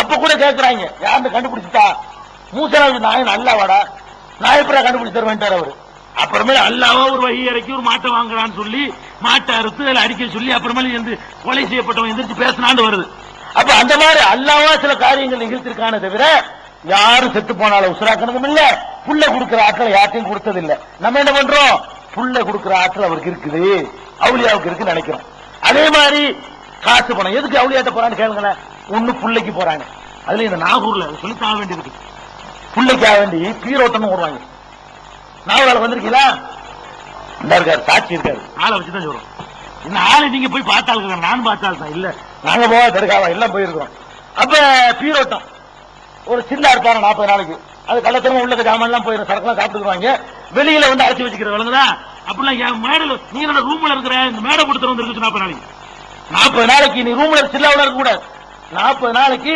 இதே ஊர்ல இப்படி மேடை போடுவோம் இந்த மாதிரி விளக்கு போட்டுருவோம் ஹாலோஜன் போட்டு விட்டுருவோம் எல்லாம் பார்த்துக்கிட்டு இருப்போம் கேமரா இருக்கும் திங்கா மாதிரி 4 நாளைக்கு பார்ப்போம் 40 நாளைக்கு ஒரு திங்க மாட்டானா குடிக்க மாட்டானா தவம் இருப்பாரா பவர் ஏறிடுமா 40 நாளைக்கு இடையில அவர் சில்லாவில இருந்து வெளியே வந்து சில்லடின்னு ஒரு இடம் இருக்குல்ல வெளியே வந்து இந்த எலுமிச்சம்பழத்தை எரிவார் எரிஞ்சா அது மேல பட்டா புள்ள உண்டாயிருமா ஒவ்வொரு பொம்பளையும் அடிச்சுக்கிட்டு போன காட்சி நாங்க அந்த காலத்துல பார்த்தது நாங்க ஒரு 15-20 வருஷத்துக்கு முன்னாடி உள்ளது நாங்க எல்லாம் சின்ன பிள்ளைய போய் பார்த்திருக்கிறோம் அப்ப இந்த கூத்து கும்பலாமல அடிச்சுட்டு போவோம் இந்த எலுமிச்சம்பழத்துக்காக வேண்டி இப்ப இருக்காங்க இப்ப இருக்கா இன்னும் மாறல பாருங்க பாருங்க இன்னும் 20ஆம் நூற்றாண்டு கூட திருந்தல பாருங்க அப்ப இவன் எலுமிச்சம்பழத்தை எரிஞ்சவன பிள்ளைய உண்டாக்குறேங்கிற இது எந்த மார்க்கத்தில் உள்ளதுங்கிற இதுக்கு மற்ற மதத்தவர்கள் சொல்லி போலி சாமியார் ஏமாத்துறாங்களே அதுக்கு என்ன வித்தியாசம் கண்டீங்க அப்ப அல்லாஹ்ட்ட நீங்க சக்தியை திருப்பி கொடுக்கும் பொழுது இப்படியான கேவலங்கள்லாம் அவர் காரி துப்புற அடுத்தவன் என்னடா மார்க்கம் இது ஒரு மனுஷன் வந்து எலுமிச்சம்பழத்தை எரிகிறான் அது பொம்பளை மேல பட்டா புள்ள உண்டாயிரம் நினைக்கிறீங்களப்பா இதாச்சும் பரவாயில்ல பொட்டல் புதூர்ல ஒரு யானை விட்டுருந்தாங்க பொட்டல் புதூர் ஒரு தர்கா என்ன தர்கா அப்துல் கார் ஜிலானி தர்கா தான் ஆனா தர்கா கபூர் இருக்குன்னு அவசியம் கிடையாதுங்க அந்த காலத்துல கபூர் இருக்கு இப்ப ரொம்ப அட்வான்ஸா போயிட்டானோ ஒரு 200 வருஷமா கபூர்லாம் கிடையாது அவுலியா வந்து உட்கார்ந்து இருந்த இடம் ஒண்ணுக்கு இருந்த இடம் ஒளி செஞ்ச இடம் சோறு இருந்த இடம் இப்படி எல்லாம் தர்கா உண்டாக்குறாங்க அது பொட்டல் புதூர் தர்கா என்னடான்னு கேட்டா அப்துல் கார் ஜிலானி ஒளி செஞ்ச இடமா பகதாதுல தண்ணி கிடைக்காம இங்க வந்திருக்காரு ஒளி செய்யறவருக்கு ஊரே பொட்டல் புதூர் காஞ்சி போய் கிடக்குது அங்க வந்து பொட்டல்ல வந்து ஒளி செய்ய வந்திருக்கிறாரு கதையை பாருங்க அவர் ஒளி செஞ்ச இடம்னு சொல்லி ஒரு தர்கா கட்டி வச்சுக்கிறாங்க வேற கபரும் இல்ல ஒண்ணும் இல்லங்க அந்த தர்கா வாசல்ல ஒரு யானை நிக்கும் ஏன் யானை நிக்குது இவங்க எல்லாத்தையுமே அந்த பிற மதத்தினர் காப்பி அடிப்பாங்க அவங்க தேர்தல் வைங்களேன் இவங்க கூடு இருப்பாங்க அவங்க உண்டியல் செல்வி கொண்டு வைப்பாங்க அவங்க கொடி ஏத்துனாங்க இவங்க கொடி ஏத்துவாங்க அவங்க மயிலரை கட்ட வச்சு அடிப்பாங்க அது முருகனுடைய வாகனம் மயில் அவனுக்கு ஓகே இவன் தாவலுக்கு பார்த்தா வாகனம் மயில் சொல்லி நினைச்சுக்கிட்டு இவன் மயிலரை கட்டல அடிப்பான் தலையில அடிக்கிறானா இல்லையா அது மாதிரி அடிக்கிறது செருப்பத்துக்கு தலையில வைப்பான் இப்ப எல்லாம் அங்க உள்ளது மாதிரி இந்த செய்து எல்லாம் அதே மாதிரி இருக்கு பாருங்களேன் அப்ப சில கோயில்கள்ல யானை இருக்கிறத பார்த்தாங்க இது மட்டும் குறை வைக்குவானே நாகூர்ல கூட யானை இருக்குல்ல இருக்குது அதே மாதிரி பொட்டல் புதூர்ல யானை விட்டுருக்காங்க யானைக்கு என்ன பேர் தெரியுமா மொய்தீன் பிச்சை யானைக்கு பேரு யானைக்கு ஒரு பேர் வச்சாங்க மொய்தீன் பிச்சைன்னு பேரு அந்த மொய்தீன் பிச்சைங்கிற யானை வாசல்ல நிக்கும் இந்த பெண்கள் எல்லாம் போய் காதர் பீவியா ஆம்பளை யானை யாருன்னா காதர் பொம்பளை யானை இருந்தா காதர் பீவி சரி அப்ப இந்த யானை என்ன பண்ணும்னா விளையாட்டு சொல்லல பொட்டல் புதூர்ல போனா கடையநல்லூர் மேலப்பாளையம் தென்காசி அந்த ஊரை சேர்ந்த கடலூர் பிரதேசத்துல கேட்டுக்கிறேன் அந்த ஊர் பொம்பளை எல்லாம் புள்ள வேணுங்கிறதுக்காக நடந்தே போவாங்க எங்க போவாங்க புட்டல் புதருக்கு போய் அந்த யானைகிட்ட வாழைப்பழத்தை கொடுத்து யானைகிட்ட வாங்குவாங்க. யானை ஆசீர்வாதம் பண்ணி கொடுக்கும் வாழைப்பழம். அது அந்த பொம்பளை புள்ள திண்டாங்கன்னு வைங்கள, புள்ள உண்டாயிருமா. புள்ள வேணும்னு சொன்னா விளையாட்டுன்னு சொல்லல, இந்த முஸ்லீம் சமுதாயத்தில் நடந்த கொடுமை தான் சொல்றேன். நல்ல வேலைக்கு யானை எல்லாம் காலி பண்ணி விட்டான். நடந்துட்டே இருந்துச்சு. 1993 யானை அவுட் ஆனவங்க என்ன பண்ணிவிட்டாங்க தெரியுமா? யானையை கொண்டு போய் ஜனாசா தொழு வச்சு அதுக்கு தொழுகை நடத்தி இஸ்லாமிய முறை பிரகாரம் நல்லடக்கம் பண்ணி அதுக்கு தரகா கட்டி இருக்கிறாங்க. இப்ப புத்தல் புதூர்ல கபர் இல்லாத குறைக்கு மிருகத்தை வணங்கக்கூடிய ஆக்கிட்டானுவோ பாருங்க. மகான வணங்க சொல்லி கடைசியில் என்ன ஆகிட்டாங்க? மிருகத்தை அவளியா ஆக்கிவிட்டாங்க. புத்தல் புதூர்ல யானைக்கு தர்கா இருக்குது. யானை தான் கவுளியா. யானைக்கு போய் பூஜை புனஸ்காரம் செய்யக்கூடிய காட்சி நீங்க பாக்குறோம். யானையை மட்டுமா பண்றான்? நாகராணர் படிப்பார் ஒரு பாட்டு. என்ன பாட்டு? அடியாருக்கு அருள் செய்யும் அம்மா, அழகான கடலோரம் வாழ்கின்ற பீமாண்டு ஒரு பாட்டு. இந்த பீமா அம்மாண்டு ஒரு அம்மா இருக்கிறாங்க. அந்த அம்மா திருவனந்தபுரத்தில் அவங்க ஒரு தர்காவில் இருக்கிறாங்க, கடற்கரை ஓரத்தில். அந்த ஊருக்கு போனா தர்காவுக்கு உள்ள ஒரு தர்கா இருக்கும். நீங்க கூட பார்க்கலாம். தர்கா ஒண்ணு இருக்குல்லங்க, தர்காவுக்குள்ள பெரிய தர்கா. அந்த தர்காவுடைய காம்பவுண்டுக்குள்ள குட்டி தர்கா ஒண்ணு இருக்கு உள்ளுக்குள்ள, 2 in 1. அந்த தர்கா என்ன பேருன்னு கேட்டா பீடி மஸ்தான் வலியுள்ளா தர்கா. தர்காவுக்கு பேரு எழுதி போட்டுக்கிறாங்க. தமிழ்ல, மலையாளத்துல, உருதுல 3 மொழியில எழுதிருப்பாங்க. நான் தமிழ்ல படிச்சா உங்களுக்கு சொல்றேன். இப்போ நீங்க போய் பார்க்கலாம். அந்த பேர் என்ன? பீடி மஸ்தான் வலியுள்ளா தர்கா. இப்ப நீங்க போய் பார்க்கலாம். இந்த பீடி மஸ்தான அவன் சாவறதுக்கு முன்னாடி உசுரே பார்த்தாரு. நாங்க 1986 இத கேள்விப்பட்டு என்னன்னு போய் பார்க்கணும். பீடி மஸ்தா இருக்கிறான்னு சொல்றாங்களே, என்னன்னு பார்க்கணும்னு போனோம். போனோம்னா ஒரு கிறுக்கனை கொண்டாந்து கட்டி போட்டுருக்காங்க தர்காவில். கிறுக்கங்கிறக்காக வேண்டி அவன் ரொம்ப நாள ஒரு 15 வருஷமா இருந்துட்டான். கிறுக்கு போகல. 15 வருஷமா கிறுக்கு போவாட்டி அவளியாவத்தான இருக்கணும். அப்படி நீங்க முடிவு பண்ணிக்கிட்டு அவனை வச்சு அவளியாவாக்கி அவங்க காலில் விடுறது. குளிக்கவே மாட்டான். வாயே தெரியாது, மீசம் மறைச்சிருக்கும், நகை கூட பெருசா வளர்ந்துருக்கும், கிட்ட பணம் பண்ணி நாத்தினாரும். அந்த மாதிரி ஒருத்தர் இருப்பான். அவனை பீடி மஸ்தான் சொல்லிக்கிட்டு வருமானத்தை அதிகப்படுத்துறதுக்காக வேண்டிய தர்காவுக்கு என்ன பண்ணிட்டாங்க, அவன் லூசுங்கிறதுனால பீடி மஸ்தான் சொல்லி அவனை வச்சு உசுர வச்சு கொண்டாட ஆரம்பிச்சிட்டாங்க. கடைசியில் அவன் தர்காவில மண்டையை போட்டுட்டான். மண்டையை போட்டா இன்னைக்கு அங்க போனீங்கன்னா பீடி கட்டு தான் காணிக்க போடணும். அதுக்கு அவர் என்ன பிராண்டு குடிச்சாரோ பிராண்ட் சொல்றாங்க. அந்த பக்கத்துல விற்பாங்க. அந்த பிராண்டு சொக்கலால்படியே செய்யறதுபடி ஒரு பீடி, அங்க உள்ள ஒரு பீடி. அந்த பீடியை வாங்கிட்டு போய் பீடி நுழையிற அளவுக்கு உண்டியல் வாசல் இருக்கும், அதுக்குள்ள அதை போடணும். காலையில் எடுத்து கடையில் கொடுத்துருவாங்க. மரம் கடையில் மரம் கொடுத்துருவாங்க. பீடி அடிக்கிட்டு போய் காலையில கடைக்கு போயிடும். இந்த பீடியை தான் காணிக்கையா கொடுக்கணும். காணிக்கை கொடுத்தீங்கன்னா இந்த பீடி மஸ்தான் போட்டா வந்து தருவாங்க. அதை மணிபர்ஸ் வச்சு பாக்கெட் வச்சிருவாங்க. போட்டா பார்த்தா காரித்து பழமான் இருக்கும். குளிக்க மாட்டான். அவுளியாண்ட ஒரு என்னடா அவுளியா என்ன வாங்கி வச்சுக்கீங்க? அல்லாவுடைய நேசம் குளிக்க மாட்டானா? அல்லாவுடைய நேசம் நகமட்ட மாட்டானா? அல்லாவுடைய நேசம் தான் ஒண்ணுக்கு கழுவ மாட்டானா? அல்லாவுடைய நேசம் நின்றுகிட்டு மூத்திரம் பெய்வானா? அல்லாவுடைய நேசம்னா வாங்கி தெரியாம மறைஞ்சிட்டு பைத்தியக்கார மாதிரி இருப்பானா? திப்பி திப்பியா முடி இருக்குங்க. இவன் அல்லாவுடைய நேசம். அப்ப இவங்க எதை வேண்டாலும் அவளியான்னு சொல்லி கேட்டு நாசமாக்கிவிட்டாங்க. இது சொன்னா மகான்களை திட்டுறாங்க. ஏன்டா கிறுக்கனை ஏண்டா மகான்னு சொல்றீங்கன்னு கேட்டா இவங்க நம்ம என்ன சொல்றாங்க?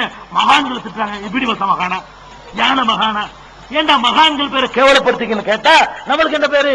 அவளியாக்களை எந்த அவளியாவை திட்டணும்? நான் ஒரு அவளியாவை திட்டணுமா? அப்துல் காதர் ஜிலானி பேர்ல கதை சொல்ல திட்டம். ஏண்டா போய் சொன்னீங்கன்னு திட்டம். அப்ப இந்த அதிகாரத்தை எல்லாம் கொடுக்கல, புள்ள கொடுக்கிற அதிகாரத்தை. அதே மாதிரி வந்துகிட்டு ரிஸ்க்கு தர்காவுக்கு ஏன் போறான்னு கேளுங்களேன். ஒன்னும் பிள்ளைக்கு அவண்டி போவான், இல்லன்னா எதுக்கு போவான்? காசுக்கு போவான். அவளியாட்ட போனா பணக்காரன் ஆக்கிடுவாரு. அவளியாட்ட போனா லாட்டரி சீட் எடுத்து வச்சு தர்காவில் வச்சு, லாட்டரி ஹராம் தான் விளங்குறது. லாட்டரி சீட் வாங்குறது ஹராமும் சூதாட்டம் கூட விளங்காம லாட்டரி எடுத்துக்கிட்டு போய் அந்த தர்காவில் வச்சு தலைமாட்டில் வச்சு அதுக்கு ஒரு பாத்தியா போயிட்டு வர்றான். அவர் பணக்கார லாட்டரி சீட்ல பணம் விழுந்துடணுமா? ஏன்டா பணக்காரன் ஆக்குற அதிகாரத்தை எப்ப அல்லா கிட்ட கொடுத்தான்? யார்ட்டையாவது கொடுத்திருக்கிறானா? அப்படி கொடுத்திருந்தா அல்லாவுக்காகவே தங்களை அர்ப்பணிச்ச சஹாபாக்களை எதுக்கு ஒரு பேர் சம்பளத்துல ஒரு நாள் வாழ்க்கையை வாழ சொல்லி வச்சான்?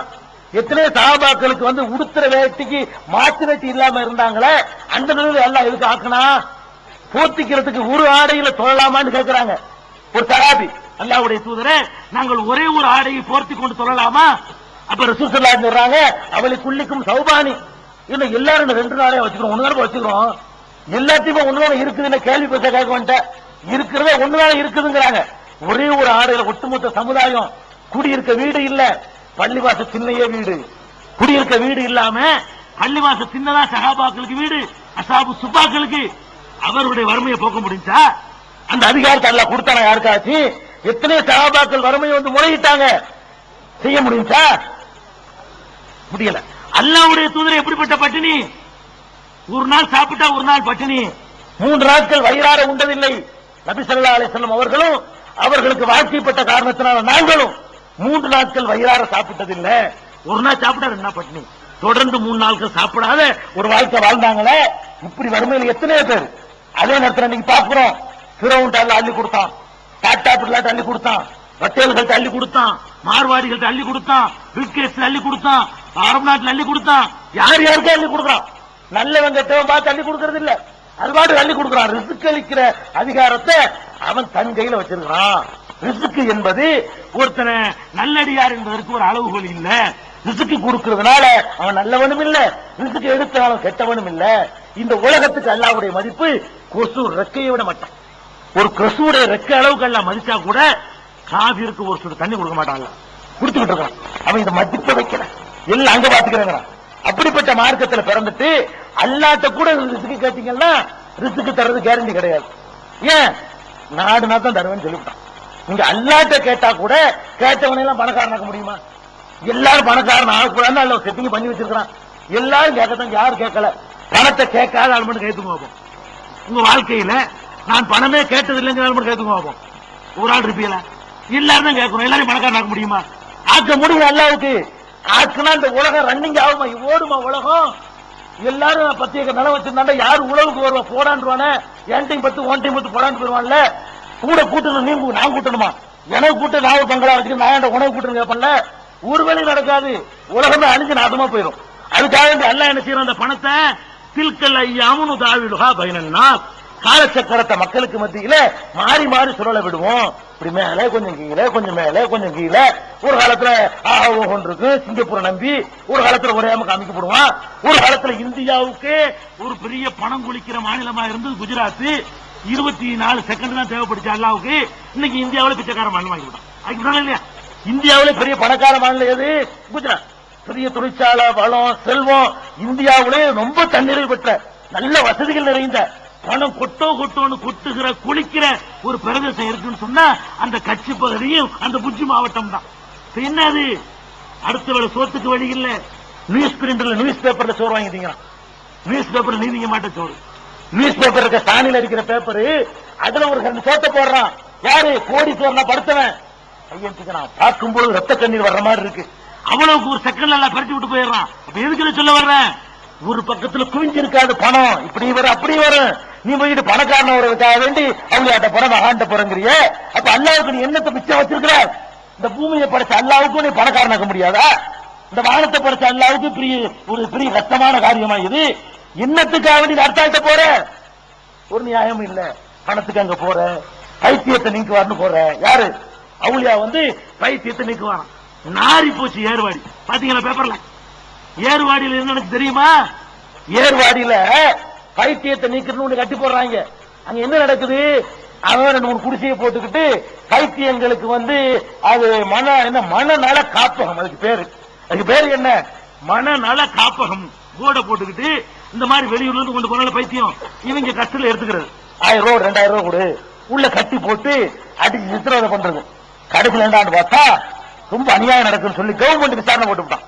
விசாரணை போட்டு உள்ள போய் பார்த்தா இவங்களை அடிச்சு நிறைய பேர் பைத்தியக்காரன் இல்லைன்னு சொல்ல போனா. அங்க கட்டி வைக்கப்பட்டது பைத்தியம் நினைக்கிறீங்களா? இல்ல. நீங்க வந்து அவங்க அத்தா வந்து இன்னொரு கல்யாணம் பண்ணிடுவாரு. நீங்க ஒரு 15-16 வயசு பையனா இருப்பீங்க. நீங்க விவரம் தெரிஞ்சீங்கன்னா அந்த பொம்பளை ஏத்துக்கிற மாட்டீங்க. இவன் என்ன உங்களை மெண்டல் பட்டம் கட்டி கொண்டு விட்டுருவான்.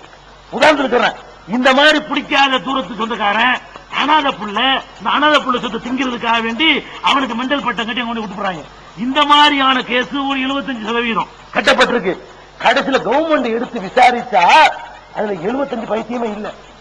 நல்ல ஆட்களை கொண்டு போய் காசை கொடுத்து சொத்து அபகரிக்கிறதுக்காக வேண்டி, குடும்பத்தை விட்டு அப்புறப்படுத்துறதுக்காக வேண்டி, வேற வேற நோக்கங்களுக்காக வேண்டி என்ன பண்ணிருக்காங்க? இந்த மாதிரி பைத்தியம் கொண்டு கட்டிருக்காங்க. கவர்மெண்ட்ல எடுத்து கியூர் பண்ணி 75% பேர் பைத்தியம் இல்லன்னு அவன் கவர்மெண்ட் கஷ்டம் எடுத்துற மாதிரி ஆஸ்பத்திரியில. அப்புறம் மீது 25 பேருக்கும் வருஷ கணக்கில் கட்டி வைக்கப்பட்டிருக்கிறாங்க. அவர்களை 15 நாள்ல மனநல ஆஸ்பத்திரியில வச்சு அரசாங்கம் குணப்படுத்துறோம். இப்ப எது பொய் எது நெசம்? 25 வருஷம் தர்காவில் கட்டி வச்சிருந்த குணமாவளைய 15 நாள்ல பைத்தியம் குணமாக்கிட்டான பொய்ன்னு வணங்குறா காரி துப்புனாங்க எல்லாரும். ஏன்டா அந்த மாதிரி ஏமாத்துறீங்க? உள்ள தர்காவுக்கு பேரே எப்படி வரும்? என்ன வைத்தியர் டாக்டர் அவரு, ஒருத்தருக்கு போய் டாக்டரா, ஒருத்தருக்கு போய் வைத்தியரா, யார் வரைக்கும் போனாங்க? யாரும் இருக்கீங்களா? அதுல பேர் இருக்குமாங்க உள்ள அவுளியாக்களுக்குலாம்.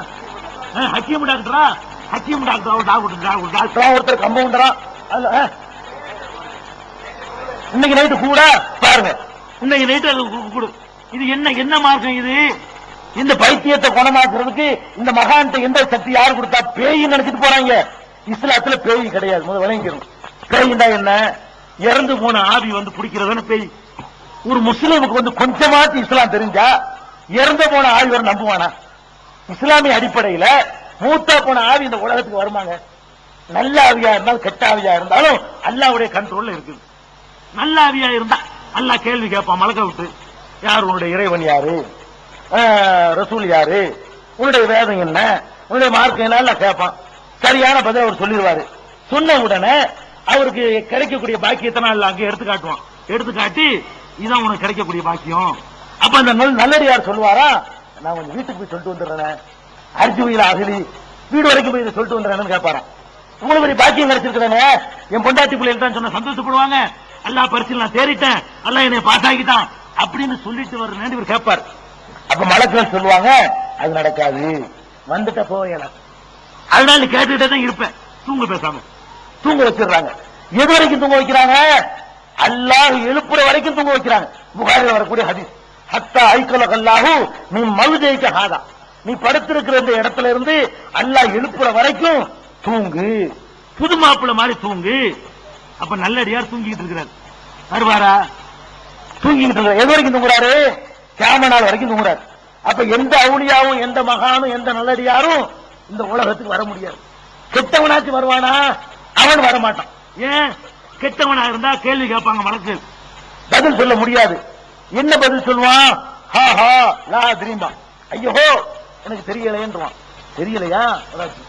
தொழுகை விட்டதுக்கு ஒரு குத்து, நோம்பு விட்டதுக்கு ஒரு அடி, செஞ்ச தப்புகளை எல்லாம் சொல்லிக்கிட்டு ஒண்ணுக்கு அடி கொடுத்துக்கிட்டே இருப்பானா அல்ல மலக்கு மூலமா. எத்தனை நாளைக்கு? அதுவும் எழுப்புற வரைக்கும். கியாமத் நாள்ல எழுப்புவான எல்லாத்தையும் அது வரைக்கும். அப்ப நல்லவராக இருந்தா எழுப்புற வரைக்கும் தூங்குறாரு, கெட்டவராக இருந்தா எழுப்புற வரைக்கும் மிதி வாங்கிட்டு இருக்கிறார். இங்க எப்படி வர முடியும்? இங்க எப்படி வர முடியும்? திகார் ஜெயில தப்பிச்சு வர்றதுக்கு, அல்ல சென்ட்ரல் ஜெயில ஆட்டோ சங்கர் மாதிரி தப்பிச்சு. அப்ப என்ன நினைச்சிட்டு இருக்கீங்க? அல்லாவுடைய ஜெயில, அல்லாவுடைய ஜெயில அவ்வளவு பலகீனமானதா? எப்படி வருவான்னு நினைக்கிறீங்க? அல்லாஹ் என் கையில வச்சிருக்கிறாங்க. நீங்க தப்பிச்சு வந்து ஒரு ஆள் வந்து இன்னொரு ஆள்கிட்ட மேலாடுவார் நம்புறீங்களே, ஒரு முஸ்லீம் எப்படி நம்ப முடியும்? அப்ப நீங்க கபரை நம்பலையா? முன்கர்ணைக்கு நம்பலையா? கபருடைய வேதனையை நீங்க நம்பலையா? கபர்ல பாக்கியங்கள் இருக்கு நம்பலையா? அப்ப அதை நம்பாட்டி பேய நம்பிட்டு போங்க. பேய இல்லன்னு சொல்றது இஸ்லாம் பண்ண பேய விரட்டுறதுக்கு ஓடுறீங்க. பைத்தியம் தான் இருக்குது இஸ்லாத்துல. என்ன இருக்குது? ஒருவன் எதையாவது பார்த்து அதிர்ச்சி அடைஞ்சிட்டான்னு சொன்னா அவன் மெண்டல் ஆயிருவான், பைத்தியம் ஆயிருவான். பைத்தியமாய் ஒண்ணு கிடக்கும், உணருவான். பைத்தியத்துக்கு வைத்தியம் இருக்கு, நரம்பு முறுக்கிக்கிறோம். அதாவது மூளையில இருந்தாங்க உடம்புக்கு போனா சப்ளை ஆகுது. இந்த கழுத்து, இந்த தண்டு இருக்கு, இந்த கழுத்துல உள்ள தண்டு ஸ்பைனல் கார்டுங்க பாருங்க, இதுலதான் வந்து எல்லா கனெக்ஷனும் எல்லாம் சேர்த்து வச்சுக்கலாம். ஜங்ஷன் பாக்ஸ் தான். இங்க வந்து அவ்வளவு சப்ளை போய்கிட்டு இருக்கு. இதுல ஒரு நரம்பு சுருங்கிச்சுன்னு வைங்களேன், அந்த செக்ஷன் வேலை செய்யாது. பார்வையுடைய நரம்பு சுருங்கினா பார்வை வேலை செய்யாது, சிந்திக்கிற நரம்பு சுருங்கினா அது வேலை செய்யாது. மொத்தமா சுருங்கிட்டா மொத்த ஊசா போயிருவான். அதுல பெர்சன்டேஜ் இருக்குது, 10%, 25%, 100% இருக்குது. அந்தந்த நரம்புகளை மென்மைப்படுத்துவதற்குரிய மாத்திரைகளை கொடுத்து, எலக்ட்ரானிக் ஷாக் கொடுத்து, அந்த நரம்புடைய அந்த முறுக்கு நரம்பு சரி பண்ணி விட்டான்னு சொன்னா மூளை கிளீனா வேலை செஞ்சிடும். இதுக்கு வைத்தியம் இருக்குது. இதை செய்யறத விட்டுப்புட்டு இவனை செய்யறான், தரவளை விட்டு கட்டுறாங்க. என்ன மார்க்கெட்டில் கிடைச்சீங்க? நீங்க அந்த மாதிரி வைத்தியம் தந்துவாங்க. 6 மாசத்துல நம்ம குணப்படுத்தி காட்டுவாங்க. மெட்ராஸ் கொண்டு வாங்க, மதுரை கொண்டு வாங்க. எவ்வளவு அற்புதமான வைத்தியம் எந்த உலகத்துல வாழ்ந்து கொண்டிருக்கிறோம். அந்த மாதிரியான உலகத்துல கொண்டு போய் அவனை கொண்டு லைஃப் பூரா ஆக்கி ஊரா மாற்றி அவனை இன்னும் முத்த வச்சு 25ல போனவனை 95 ஆக்கி கெடுத்து நாசமாக்கிடுவோம். அதை பாக்குறோம். இன்னொன்னு என்ன? பேய் மாதிரி நடிக்கிறது. கொஞ்சம் மெண்டல் இருக்குது. இந்த நடிக்கிற கேசம் இருக்குது, பல நோக்கத்துக்காக நடிக்கும். பேய் மாதிரி நடிச்சா ஊர்ல மரியாதை இருக்கும். எப்ப பார்த்தாலும் தொந்தரவு பண்றாங்க. பேய் விஷம் போட்டா வீட்டுல தன்னால மரியாதை வந்துடும், கௌரவம் வந்துடும். திட்ட மாட்டாங்க, திட்டா பேய் வந்துருமே. அதுக்காக பயந்து திட்டுறது இல்ல. இந்த மாதிரி கௌரவத்துக்காக வேண்டி, தப்பு தண்டா செய்யறதுக்காக வேண்டி பேய் விஷ போடக்கூடிய கூட்டங்களும் உண்டு. அது நடிப்பா பைத்தியமான கண்டுபிடிச்சு அதுக்குள்ள ட்ரீட்மெண்ட் கொடுத்தா கியூர் ஆயிரும். இதான் இஸ்லாத்தின் நிலைப்பாடு. அப்ப இந்த மாதிரி பேய் பிசாசு நம்பிக்கிட்டு அதுக்காக வேண்டி தர்காக்களை நோக்கி போறோம். எதுக்கு நான் கேட்கிறேன்னு கேட்டா, இந்த பைத்தியத்தை அல்லாஹ் குணமாக்க முடியுமா முடியாது? இந்த வறுமையை அல்லாஹ்வுக்கு நீக்க முடியுமா முடியாது? இந்த குழந்தையை அல்லாஹ்வுக்கு தர முடியுமா முடியாது? அப்ப அல்லாஹ்வை நீங்க அல்லாஹ் எதுக்கு நான் கேட்கிறேன். இதெல்லாம் உங்களுக்கு செஞ்சிருக்கிற அல்லாஹ் விட்டு வேற ஒரு இடத்துல போய் சைலா செய்றீங்க, ருக்கு செய்றீங்க, துவா செய்றீங்க. அந்த தர்காவுல ஒரு பொருளை வச்சுட்டாலே அதுல ஏதோ புனிதம் வந்துருச்சுன்னு நினைச்சுக்கிட்டு அதை கொண்டாந்து குடிக்கிறீங்க. எண்ணெயை வச்சு பாக்குறீங்களா? தர்காவுல எண்ணெயை வச்சு ராத்திரில அந்த எண்ணெயில பள்ளி பாச்சா எல்லாம் உழுந்து கிடக்கும் பறக்கத்து. அதையும் சேர்த்து குடிக்கிறதுக்கு தனி காசு கொடுக்கணும். அந்த எண்ணெயை கொண்டாந்து மூஞ்சில தேய்ச்சிக்கிட்டு நாக்கு நடக்கிற கூட்டம்லாம் இருக்குது. இன்னைக்கு இருக்கு பார்த்துட்டு இருக்கோம். அப்ப இதெல்லாம் எந்த மார்க்கத்துல கத்துக்கிட்டீங்க? இது யார் சொல்லி தந்தா? குர்ஆன்ல இருக்குதா? பெருமானார் ஸல்லல்லாஹு அலைஹி வஸல்லம் சொன்ன ஹதீஸ்ல இருக்குதா? அப்ப இந்த மாதிரியான பித்தலாட்டங்கள்ல இருந்தெல்லாம் நம்ம விடுபடணும். எந்த ஒரு அதிகாரத்தையும் அல்லாஹ் யாருக்கும் பங்கிட்ட கொடுக்கல. எனக்கு முந்தி பேசின தலைப்புகளை கூட சொல்லியிருப்பாங்க. நபிமார்களுக்கு அல்லாஹ் கொடுக்கல, பெரிய பெரிய நாதாக்களுக்கு கொடுக்கல. அவனுடைய அதிகாரத்துல போட்டிக்கு யார் வந்தாலும் அவனால பொறுத்துக் கொள்ள முடியல. அல்லாஹ் பொறுத்த வரைக்கும் அந்த சூப்பர் பவரா மட்டும் நினைக்கிறானே தவிர அவனுக்கு போட்டியா நபியே வந்தாருன்னு வைங்கள தூக்கி கட்டாசிடுவாங்க. அல்லாஹ் யூனுஸ் நபி வரலாறு ஒண்ணு பத்தாது, கேள்விப்பட்டது இல்ல. குர்ஆன்ல யூனுஸ் நபியை பத்தி என்ன சொல்றான்னு நீங்க படிச்சு பார்த்திருக்கீங்களா? அல்லாஹ் எவ்வளவு பெரிய கடுமையான வார்த்தையை பிரயோகிக்கிறான். ஏன் பிரயோகிக்கிறான்? யூனுஸ் நபி ஒரு சிறந்த நபி. அல்லாஹ் குர்ஆன்ல நபிமார்களை சொல்லும் பொழுதெல்லாம் ஒரு விஷயத்தை சேர்த்து சொல்லுவான். எப்படி சொல்லுவான்? இப்ராஹிம் நபியை சொல்லிட்டு இந்த மாதிரி நீனு நடன்னு சொல்லுவான். இஸ்மாயில் நபியை சொல்லிவிட்டு முகமதே இந்த இஸ்மாயில் மாதிரி தான் நீங்க நடக்கணும் அப்படிமா. மூசா நபியை சொல்லிவிட்டு முகமதே மூசா மாதிரி நீனு நட அப்படிமா. ஈசா நபியை சொல்லிவிட்டு ஈசா மாதிரி நடன்னு சொல்லுவான். அல்லாஹ் எந்த நபியை சொன்னாலும் அந்த நபி மாதிரி நீங்களும் நடக்க வேண்டும். உலாயிகல்லதீன ஹதாஹுமுல்லாஹ் ஃபபிஹுதாஹு முக்ததி. இவர்களுக்கு அல்லாஹ் நேர்வழி காட்டிவிட்டான், அவர்களுடைய வழியில் தான் நபி நீங்களும் செல்ல வேண்டும் அப்படின்னு அல்லாஹ் உத்தரவு போடுறான். ஒரே ஒரு நபியை சொல்லிவிட்டு அவர் மாதிரி நடக்காதங்க. எல்லா நபியும் சொல்லி அவர் மாதிரி நடந்து சொன்ன அல்லாஹ் என்ன செய்யறான்? வலா தகுன்க சாஹிபில் ஹூத். இந்த மீன் வயிற்றில் இருந்தாரே ஒருத்தர், பேர கூட சொல்ல மாட்டாங்க. மீன் வயிற்றில் இருந்தாரே அவர் மாதிரி நீ ஆகிவிடாதே. மீன் வயிற்றில் இருந்தவனா யாரு? யூனுஸ் நபி. அவர் மாதிரி ஆகிறாதே அப்படிங்கிறான். ஏன் ஆக வேணாம்னு சொல்றான் தெரியுமா? யூனுஸ் நபி அப்படி என்ன தப்பு செஞ்சாரு? எல்லா நபிமார்களையும் சொல்லிவிட்டார்ல, பாராட்டும் போது ஒரு நபியை மட்டும் என்ன செய்யறான்? கண்டிக்கிறான். எப்படி கண்டிக்கிறான்? யூனுஸ் நபி மாதிரி நீ ஆகக்கூடாது, ஜாக்கிரதை எச்சரிக்கிறாங்க. அல்லாஹ் ஏன் இதை சொல்றான்னு கேட்டா, இந்த சம்பவத்தை நீங்க விளங்கினா போதுங்க, வேற ஆதாரமும் உங்களுக்கு தேவையில்லை. அல்லாஹ் விட்டுட்டு வேற எந்த இடத்துக்கும் போகக்கூடாது என்பதற்கு இந்த ஒரு சம்பவம் மட்டுமே போதும். அவர் பிரச்சாரம் பண்றார். யூனுஸ் அலைஹிஸ்ஸலாம் பெரிய சமுதாயம். அவர் பிரச்சாரம் பண்ண சமுதாயம் இருக்க 1,00,000 பேருக்கு அனுப்பப்பட்ட நபி அவர். அந்த காலத்துல 1,00,000 இன்னைக்கு 100 கோடிக்கு சமம். அந்த காலத்துல 1,00,000 100 கோடி பேருக்கு சமானம். மக்கள் தொகை அவ்வளவு குறைவா இருந்த ஒரு 6 லட்சம் 7 லட்சம் பேர் தான் உலகத்தில் இருந்திருப்பாங்க. அப்படிப்பட்ட காலத்துல அவரை பத்தி அல்லாஹ் சொல்லும் பொழுது அர்சல்நாஹு இலா மேத்தி அல்பின் அவ் யஸீதூன், 1,00,000 அதுக்கு மேல உள்ள மக்களுக்கு அவரை நபியா அனுப்பணும். அப்ப 1,00,000க்கு மேற்பட்ட மக்களுக்கு நபியாக அனுப்பப்படுறார். போய் சொல்றாரு, பிரச்சாரம் பண்றாரு. கேட்க மாட்டேங்கிறாங்க. பல மாதிரி முயற்சி பண்ணி பாக்குறாரு, ஏத்துக்கிற மாட்டேங்கிறாங்க. எல்லா நபியும் அடிச்ச மாதிரி அடிக்கிறாங்க, உதைக்கிறாங்க, சித்திரவதை பண்றாங்க. அவரும் ஒரு அளவுக்கு மேல பொறுத்து பார்த்துட்டு அல்லாஹ்ட கையேந்திட்டார். யா அல்லாஹ், இவங்க தர மாட்டாங்க, நீ உன் வேலையை காட்டுது, நீ என்னால இவங்களை திருத்த முடியல, நீ உன்னுடைய அதாபை இறைக்க தண்டனை கொடுத்துரு அப்படின்னு சொல்லி அவரை விரக்தி அடைஞ்சு போய் பிரார்த்தனை பண்ணிடுறாரு. அல்லாஹ் என்ன பண்ணிட்டான்? சரி, ஊரை விட்டு காலி ஆயிருங்க, ஊரை அழிக்க போறேன், ஊரை இருக்காது, நீ காலி ஆயிரு அப்படின்ட்டான். என்னுடைய ஆட்கள் எல்லாம் கூட்டுக்கிட்டு யாரெல்லாம் ஈமான் கொண்டாங்களோ அவங்களை அழைச்சிக்கிட்டு ஊரை விட்டு போயிரு. இவர் போயிட்டார். போயிட்டு அடுத்த நாள் வர்றாரு. வந்து என்ன நினைச்சிட்டு வர்றாரு? அது கட்சி மாதிரி புச்சி மாதிரி இருக்குன்னு நினைச்சிட்டு வர்றாரு. அவர் ஒண்ணுமில்லாம போயிருக்கணும் சந்தோஷத்துல வர்றாரு. எல்லாம் நல்லா அடிச்சிருப்பான், ஒண்ணுமே இருக்காது, இப்ப வெறும் தந்தரையா கிடக்கு, பாடியில் அப்புறப்படுத்துற வேலை மட்டும் தான் நமக்கு இருக்கு அப்படி நினைச்சுக்கிட்டு இவர் வந்தா ஊரை ஜேஜேன்னு இருக்குது, ஊர் அழிஞ்சு போயிருக்கும் நினைச்சிட்டு இவர் வர்றாரு. ஊர்ல எந்த அழிவும் இல்ல, எல்லாம் சந்தோஷமா மக்கள் செய்யறாங்க, விழா கொண்டாடிக்கிட்டு இருக்கிறாங்க. இவர் ஊருடைய ஆரம்பத்தை பார்க்கிறாரு. ஆஹா, சரியில்லையே, நம்ம தோத்துட்டோமே, நம்ம அழிக்க சொன்ன இப்படி உசுரோட இருக்கிறாங்களே, எந்த முகத்துல இவங்கள்ட்ட போறது அப்படின்னு சொன்ன உடனே இவருக்கு கோபம் வருது. யாரு மேல கோபம் வருது? அல்லாஹ் மேல கோபம் வருது. ஒரு நபிக்கு என்ன வரக்கூடாது அது வருது. இது நான் சொல்லல, அல்லாஹ் சொல்றான். வதன்னூனி இஸ்ஸஹப முகாலிபன். யூனுஸ் நபி இருக்கு தன்னுண்டா மீன் வயிற்றில் இருந்த பேரை சொல்ல மாட்டாங்க. மீன் வயிற்றில் இருந்தாரே இவர் இஸ்ஸஹப முகாலிபன் கோபித்துக் கொண்டு போகிறார். என்னோட கோபிச்சுட்டு போறாரு. அல்ல நக்கத்தில் அழகி அவர் மீது நமக்கு சக்தி இல்லை என்று நினைத்துக் கொண்டார். நீ கோபிச்சுட்டு எங்க போவ? இங்க இருந்து கொடிக்கால் பாளையத்தில் கோபிச்சுட்டு கும்பகோணத்துக்கு போனாலும் அது ஏன் ஊர் தானே. கும்பகோணத்துல கோபிச்சுக்கிட்டு நீ புதுடெல்லிக்கு போனாலும் அது ஏன் ஊர் தானப்பா. அடந்து மண்ணுலக விட்டு சந்திர மண்டலத்துக்கு போனாலும் எங்க போயிட வேண்டாம், அது ஏன் சந்திரம் தானே. கோபிச்சுட்டு போறாங்க. நல்லா சொல்றான், கோபிச்சுக்கிட்டு போறாரு. அவர் என்ன நினைத்தார் நல்லா சொல்றான். அவர் மீது நமக்கு சக்தி இல்லை என்று நினைத்துக் கொண்டார், தப்பிச்சு போயிடலாம் அப்படின்னு அவர் நினைக்கிறார். நான் என்ன பண்ண தெரியுமா?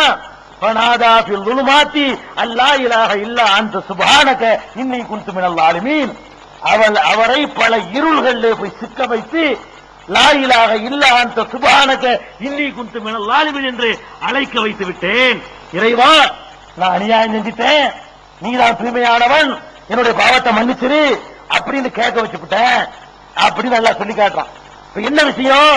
இவர் பார்க்கிறாரு, இவர் நினைச்சபடி அங்க நடக்கல. நடக்காட்டி என்ன செய்யணும்?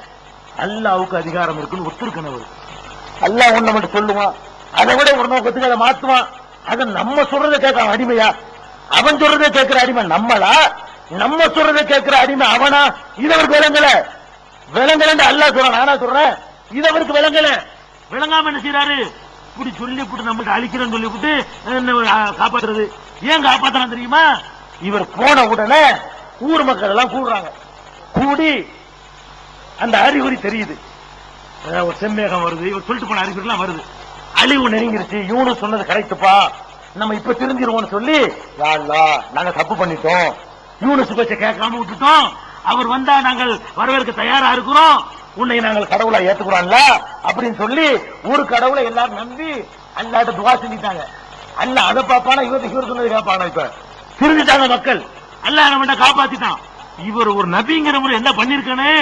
யா அல்லாஹ் இப்படி சொன்னீங்க, இப்படி இருக்குத, இப்ப நான் என்ன செய்ய, என்னத்துக்கு அல்லாஹ் செஞ்ச? இந்த விளக்கம் கேட்கலாம். வஹி தொடர்புடையவர், அல்லாஹ் இருந்து மெசேஜ் வரும். வஹி இருக்கிறது, நபியா இருக்கிறதுனால மெசேஜ் வந்திருக்கும். இவர் என்ன பண்றாரு? நீங்க நான் நினைக்கிற மாதிரி அவர் நினைக்கிறாரு. இது எப்படி நம்மள்ட்ட சொல்லிவிட முடியாது? நம்மள்ட்ட சொல்லிவிட்டான் அழிக்கிறேன்னு சொல்லிட்டு அப்புறம் அழிக்கிறோம். அது என்ன அர்த்தம்? அது அல்லாஹ் நம்மள்ட்ட சொல்லிட்டு நம்ம வேற மாதிரி நடக்கிறதா அவங்க கேட்கிறார்.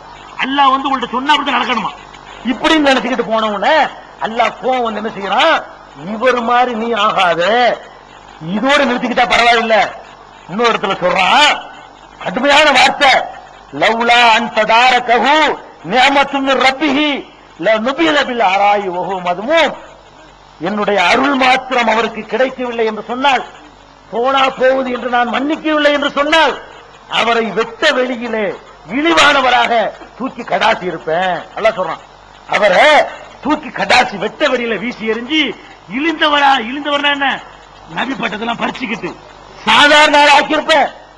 ஆனாலும் பஜித்தபாகு ரப்புஹு, இருந்தாலும் இறைவன் அவரை மன்னித்து விட்டான். நல்லடியார்கள் ஆக்கிவிட்டான். அவரு உணர்ந்துட்டார்ல, லா இலாஹ இல்லா அன்த சுப்ஹானக இன்னி குன்து மினல் ஸாலிமீன். நான் தான் அநியாயக்காரன், நான் அவசரப்பட்டுட்டேன், நான் தான் தப்பு செஞ்சுட்டேன், உன் தீர்ப்பில் நான் குறை கண்டிருக்க கூடாது, இதுக்காக வேண்டி நான் மன்னிச்சுட்டேங்கிறான். அப்ப ஒரு நபி அவரு நினைச்சத அல்லாஹ் செய்யணும்னு எதிர்பார்த்த போது நினைச்சது கூட இல்ல. அவர்கிட்ட அல்லாஹ் பிராமிஸ் பண்ணது, அவர்கிட்ட அல்லாஹ் எதை வாக்குறுதி கொடுத்தானோ அதை செய்யலைங்கும் போது கோவப்படுறாரு. அதை அல்லாஹ் ஒத்துக்கிட்டானா? நான் அதிகாரியா நீ அதிகாரியா? இந்த பண்பாடு முகமதே உனக்கு வந்துடக்கூடாதுங்கிறான் அல்லாஹ். நீ எல்லா நபிமாரையும் நடந்துக்க, இந்த யூனுஸ் போக்கு உனக்கு வரக்கூடாது.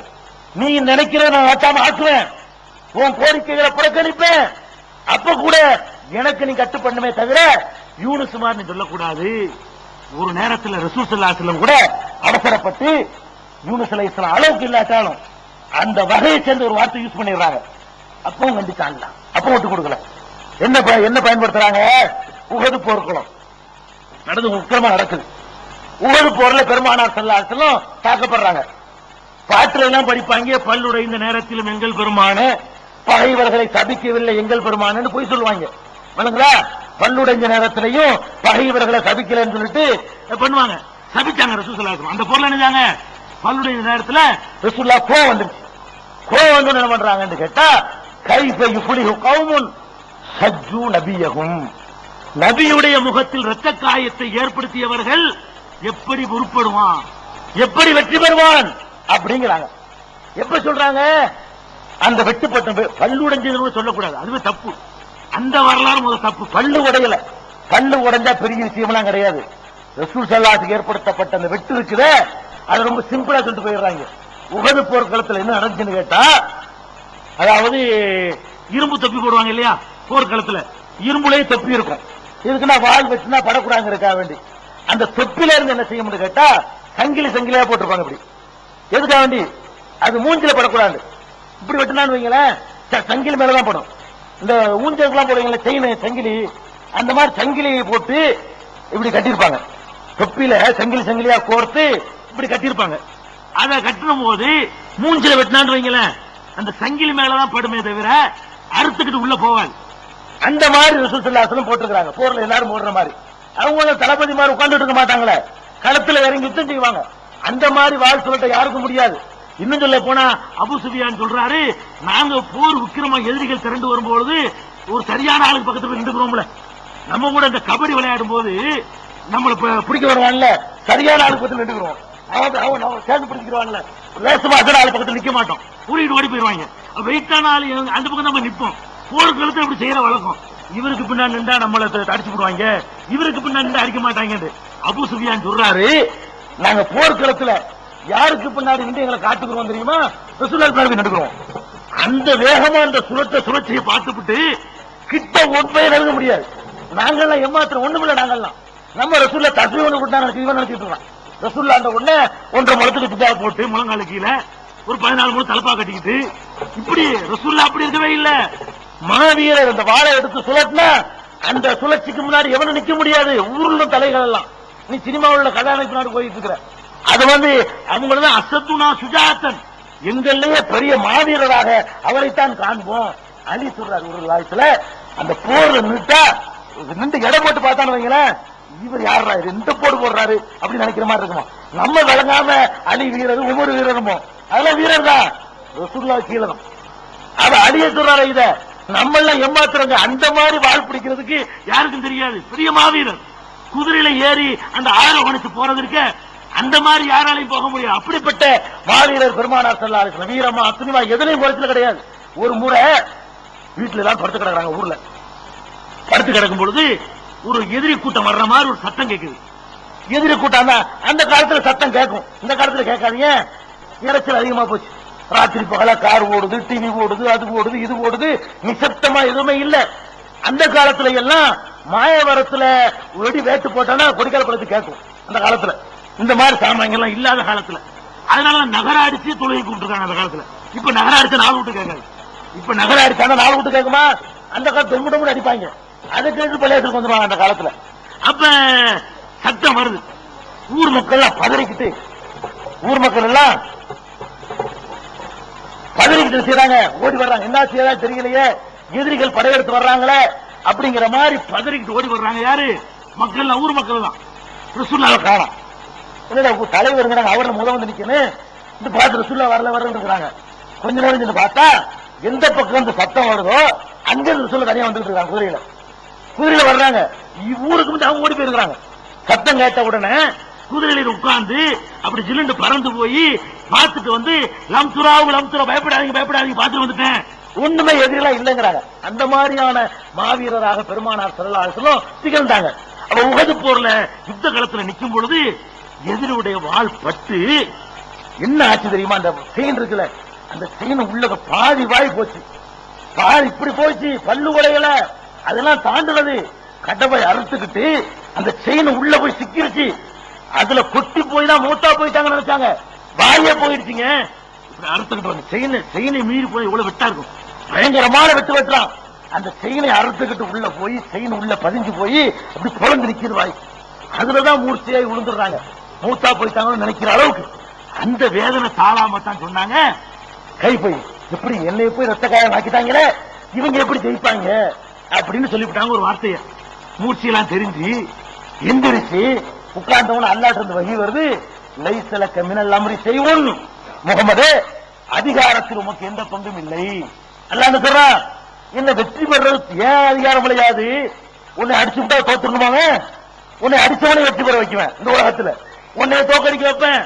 நான் நினைச்சேன்னு சொன்னா யாருக்கு வெற்றியை கொடுப்பேன், யாருக்கும் தோல்வியை கொடுப்பேன். அது என்ன உன்னை அடிச்சதுனாலும் தோக்கணுங்கிற நீ, உனக்கே அந்த அதிகாரத்தை கொடுத்தது, உன்னை அடிச்சதுனாலும் தோத்து போயிருமாவே, இந்த அதிகாரம் உனக்கு சொல்லாத இனிமே. லைஸலக மினல் அம்ரி, குர்ஆன் சொல்லுது, கதையில கற்பனை இல்ல. லைஸலக மினல் அம்ரி ஷைஉன், அதிகாரத்தில் உனக்கு எந்த பங்கும் இல்லை, இப்படி பேசாதே அல்லாஹ் கண்டிக்கிறான். அப்ப அதிகாரத்துல நீங்க எந்த அதிகாரத்தை, மழை பெய்யற அதிகாரம், ரிஸ்க் தர அதிகாரம், நோய் நீக்கிற அதிகாரம், செல்வம் தர அதிகாரம், மன நிம்மதியை தர அதிகாரம், பேய் விரட்டுற அதிகாரம், எதுவா இருந்தாலும் சரி, எந்த அதிகாரத்தையும் அல்லாஹ் தண்டகத்தை வச்சுக்கிட்டு இருக்கான தவிர அந்த பவரை யாருக்கும் கொடுக்கல. இவ்வளவு பெரிய அதிசயங்கள் அற்புதங்களை நிகழ்த்தி காட்டி கொண்டிருக்கக்கூடிய அல்லாஹ், ஒவ்வொரு வினாடி நேரமும் செயல்பட்டு கொண்டிருக்கக்கூடிய அல்லாஹ். நீ மூச்சு வாங்குறிய, அந்த ஒரு மூச்சு வாங்குறதே அல்லாஹ் செயல்பாடு இருக்குது. விடுறிய, அதுல அல்லாஹ்வுடைய செயல்பாடு இருக்கு. மர உறிஞ்சிரிய, அதுல அல்லாஹ்வுடைய செயல்பாடு இருக்கு. ஒவ்வொரு வினாடியும் உன்னை இப்படி கவனிச்சுக்கிட்டு இருக்கிற அல்லாஹ் வந்து உன்னை கைவிட்டுவானா? ஒவ்வொரு வினாடி நேரத்தில் நீ வாழ்வதற்கு தேவையான ஏற்பாடுகளை தந்துகிட்டு இருக்கான அவனை கைவிட்டுவானா? அப்படின்னு சொல்லி தரக்கூடிய ஒரு மார்க்கம் இந்த மார்க்கம். அல்லாஹ்வுடைய வல்லமைய, அல்லாஹ்வுடைய ஆற்றலை, அல்லாஹ்வுடைய அதிகாரத்தை யாருக்கும் எந்த கட்டத்திலையும் கொடுக்க கூடாது என்று கூறி இறுதியாக ஒரு கடும் எச்சரிக்கை, இஸ்லாத்துக்குள்ள எச்சரிக்கை, அதை மட்டும் சொல்லி முடித்துக் கொள்கிறேன். என்ன எச்சரிக்கைன்னா, இஸ்லாமிய மார்க்கத்தில் பாவங்கள் பல வகையா வகைப்படுத்தப்பட்டிருக்கு. அதுக்கு தகுந்த மாதிரி தண்டனைகளும் இருக்குது. ஆனா அல்லாஹ் பொறுத்த வரைக்கும் எல்லாத்தையும் மன்னிக்கிறவன். பாவம் செய்யறான் பாருங்களேன், விபச்சாரம் பண்ணிட்டான், மூத்தா போயிட்டான், மன்னிப்பு கேட்காம மூத்தா போயிட்டான், அல்லாஹ் நாடுனா மன்னிச்சிடலாம். அல்லாஹ் நாடுனா தொலைஞ்சு வர வேற ஒரு நல்ல காரியம் செஞ்சிருக்காங்க, விடு போட அப்படின்றவான். அல்லாஹ் மன்னிப்பு கேட்டா எல்லாத்தையும் மன்னிப்பான். மன்னிப்பு கேட்காம ஒருத்த மூத்தா போயிட்டான்னு சொன்னா அல்லாஹ் என்ன சொல்றான்னு கேட்டா, இன்னல்லாஹ லா யக்ஃபிரு அன் யுஷ்ரக பிஹி, அல்லாஹ் வந்து தனக்கு இணை கற்பித்தல் இருக்க அதை மட்டும் மன்னிக்கவே மாட்டான். யக்ஃபிரு மா தூன ذلك லிமன் யஷா, அதை தவிர உள்ள மற்ற பாவங்களை நாடியவர்களுக்கு மன்னிப்பான். அப்ப அல்லாஹ் எதை மன்னிக்கவே மாட்டேன்னு சொல்றானோ அதை நம்ம சாதாரணமா செஞ்சிருக்கோம், அதை வணக்கம்னு செய்யறோம், அதை இபாதத்துன்னு செய்யறோம், அது தீனுடைய பேரா செய்யறோம். இறந்து போனவர்கள்ட்ட, உயிரோடு உள்ளவர்கள்ட்ட, மகான்கள்ட்ட, செய்கிட்ட, பீரிட்ட போய் கையேந்துறீங்களே, இதுதான் அல்லாஹ் மன்னிக்காத பாவம். அவனுக்குள்ள அதிகாரத்தை அத்தாளுக்கு இருக்குன்னு சொல்றீங்களே, இதுதான் அல்லாஹ்வுக்கு பிடிக்காத பாவம். இந்த ஒரு பாவத்தை நான் ஒரு காலம் மன்னிக்க மாட்டேன் அப்படின்னு அல்லாஹ் எச்சரிக்கை பண்றானே, அவ்வளவு பெரிய பெரும் பாவம் இது. இதை யாவத்துல வச்சுக்கிறீங்க. இது செஞ்சா என்ன ரிசல்ட்? வமன் யுஷ்ரிக் பில்லாஹி ஃபகத் ஹர்ரமல்லாஹு அலைஹில் ஜன்னா, யாரு அந்த மாதிரி எனக்கு இணை கற்பிக்கிறார்களோ, எனக்கு ஈக்குவலாக இன்னொரு ஆளை கருதுகிறார்களோ, அவர்களுக்கு அல்லாஹ் சொர்க்கத்தை ஹராமாக்கி விட்டான். ஃபகத் ஹர்ரமல்லாஹு அலைஹில் ஜன்னா, சொர்க்கம் ஹராம், போக முடியாது. இன்னொரு இடத்துல சொல்லி கேட்கிறான், உலக அஷ்ரகு லஹபித அன்ஹும் மா கானூ யஅமலூன், அவர்கள் இணை வைத்தார்களே ஆனால் செஞ்ச நல்லறங்கள்லாம் கூட அழிஞ்சு போயிடும். நம்ம எவ்வளவோ தர்மம் செய்யறோம், எவ்வளவோ தொழுகிறோம், எவ்வளவோ தஸ்பீஹாத்துகள் பண்றோம், எவ்வளவோ குர்ஆனை ஓதுறோம், எவ்வளவோ நல்ல காரியங்களுக்கு உதவிகள் எல்லாம் பண்றோம், எவ்வளவோ நல்ல ஒரு கல்யாணம் முடிச்சு வைக்கிறோம், எவ்வளவோ செய்வோம். வாழ்க்கையில எல்லாத்தையும் அழிச்சு நாசமாக நினைச்சா போங்க, தர்காவுக்கு போங்க, கபரை கட்டிட்டு அழுவுங்க, அவுலியாக்களை கூப்பிடுங்க, சீகால விழுவுங்க, மகான்கால விழுவுங்க, எல்லாம் அழிஞ்சு நாசமா போயிடும். இருக்கிற கொஞ்ச நஞ்ச நன்மையை நாசமாக்குற ஒரு கடுமையான அந்த சயனத்து சொல்லக்கூடிய ஒரு பாய்சன் இருக்குன்னு சொன்னா அது இணை கற்பித்த அல்லாஹ்வுக்கு ஈக்குவலாக யாரையும் மதிக்கிறது, யாருக்கு அந்த அந்தஸ்தை கொடுக்கிறது, அல்லாஹ்வுடைய ரசூலா தான் கொடுக்க கூடாது. இந்த பாவத்திலிருந்து, இந்த கொடிய பாவத்திலிருந்து நம்ம தவிர்த்து கொள்ள வேண்டும். நேரம் முடிந்து விட்ட காரணத்தினால என்ன தேர்தல் நேரம் இருக்கிறதுனால அந்த டைம் போட்டுருக்க, தேர்தல் பிரச்சனை இல்லாட்டாலும் இந்த காலங்கள்லாம் கொஞ்சம் கரெக்டா கடைபிடிப்பாங்க. அதனால என்னுடைய உரையை நிறைவு செய்கிறேன். வாஹிரு தாவானா அல்ஹம்துலில்லாஹி ரப்பில் ஆலமீன்.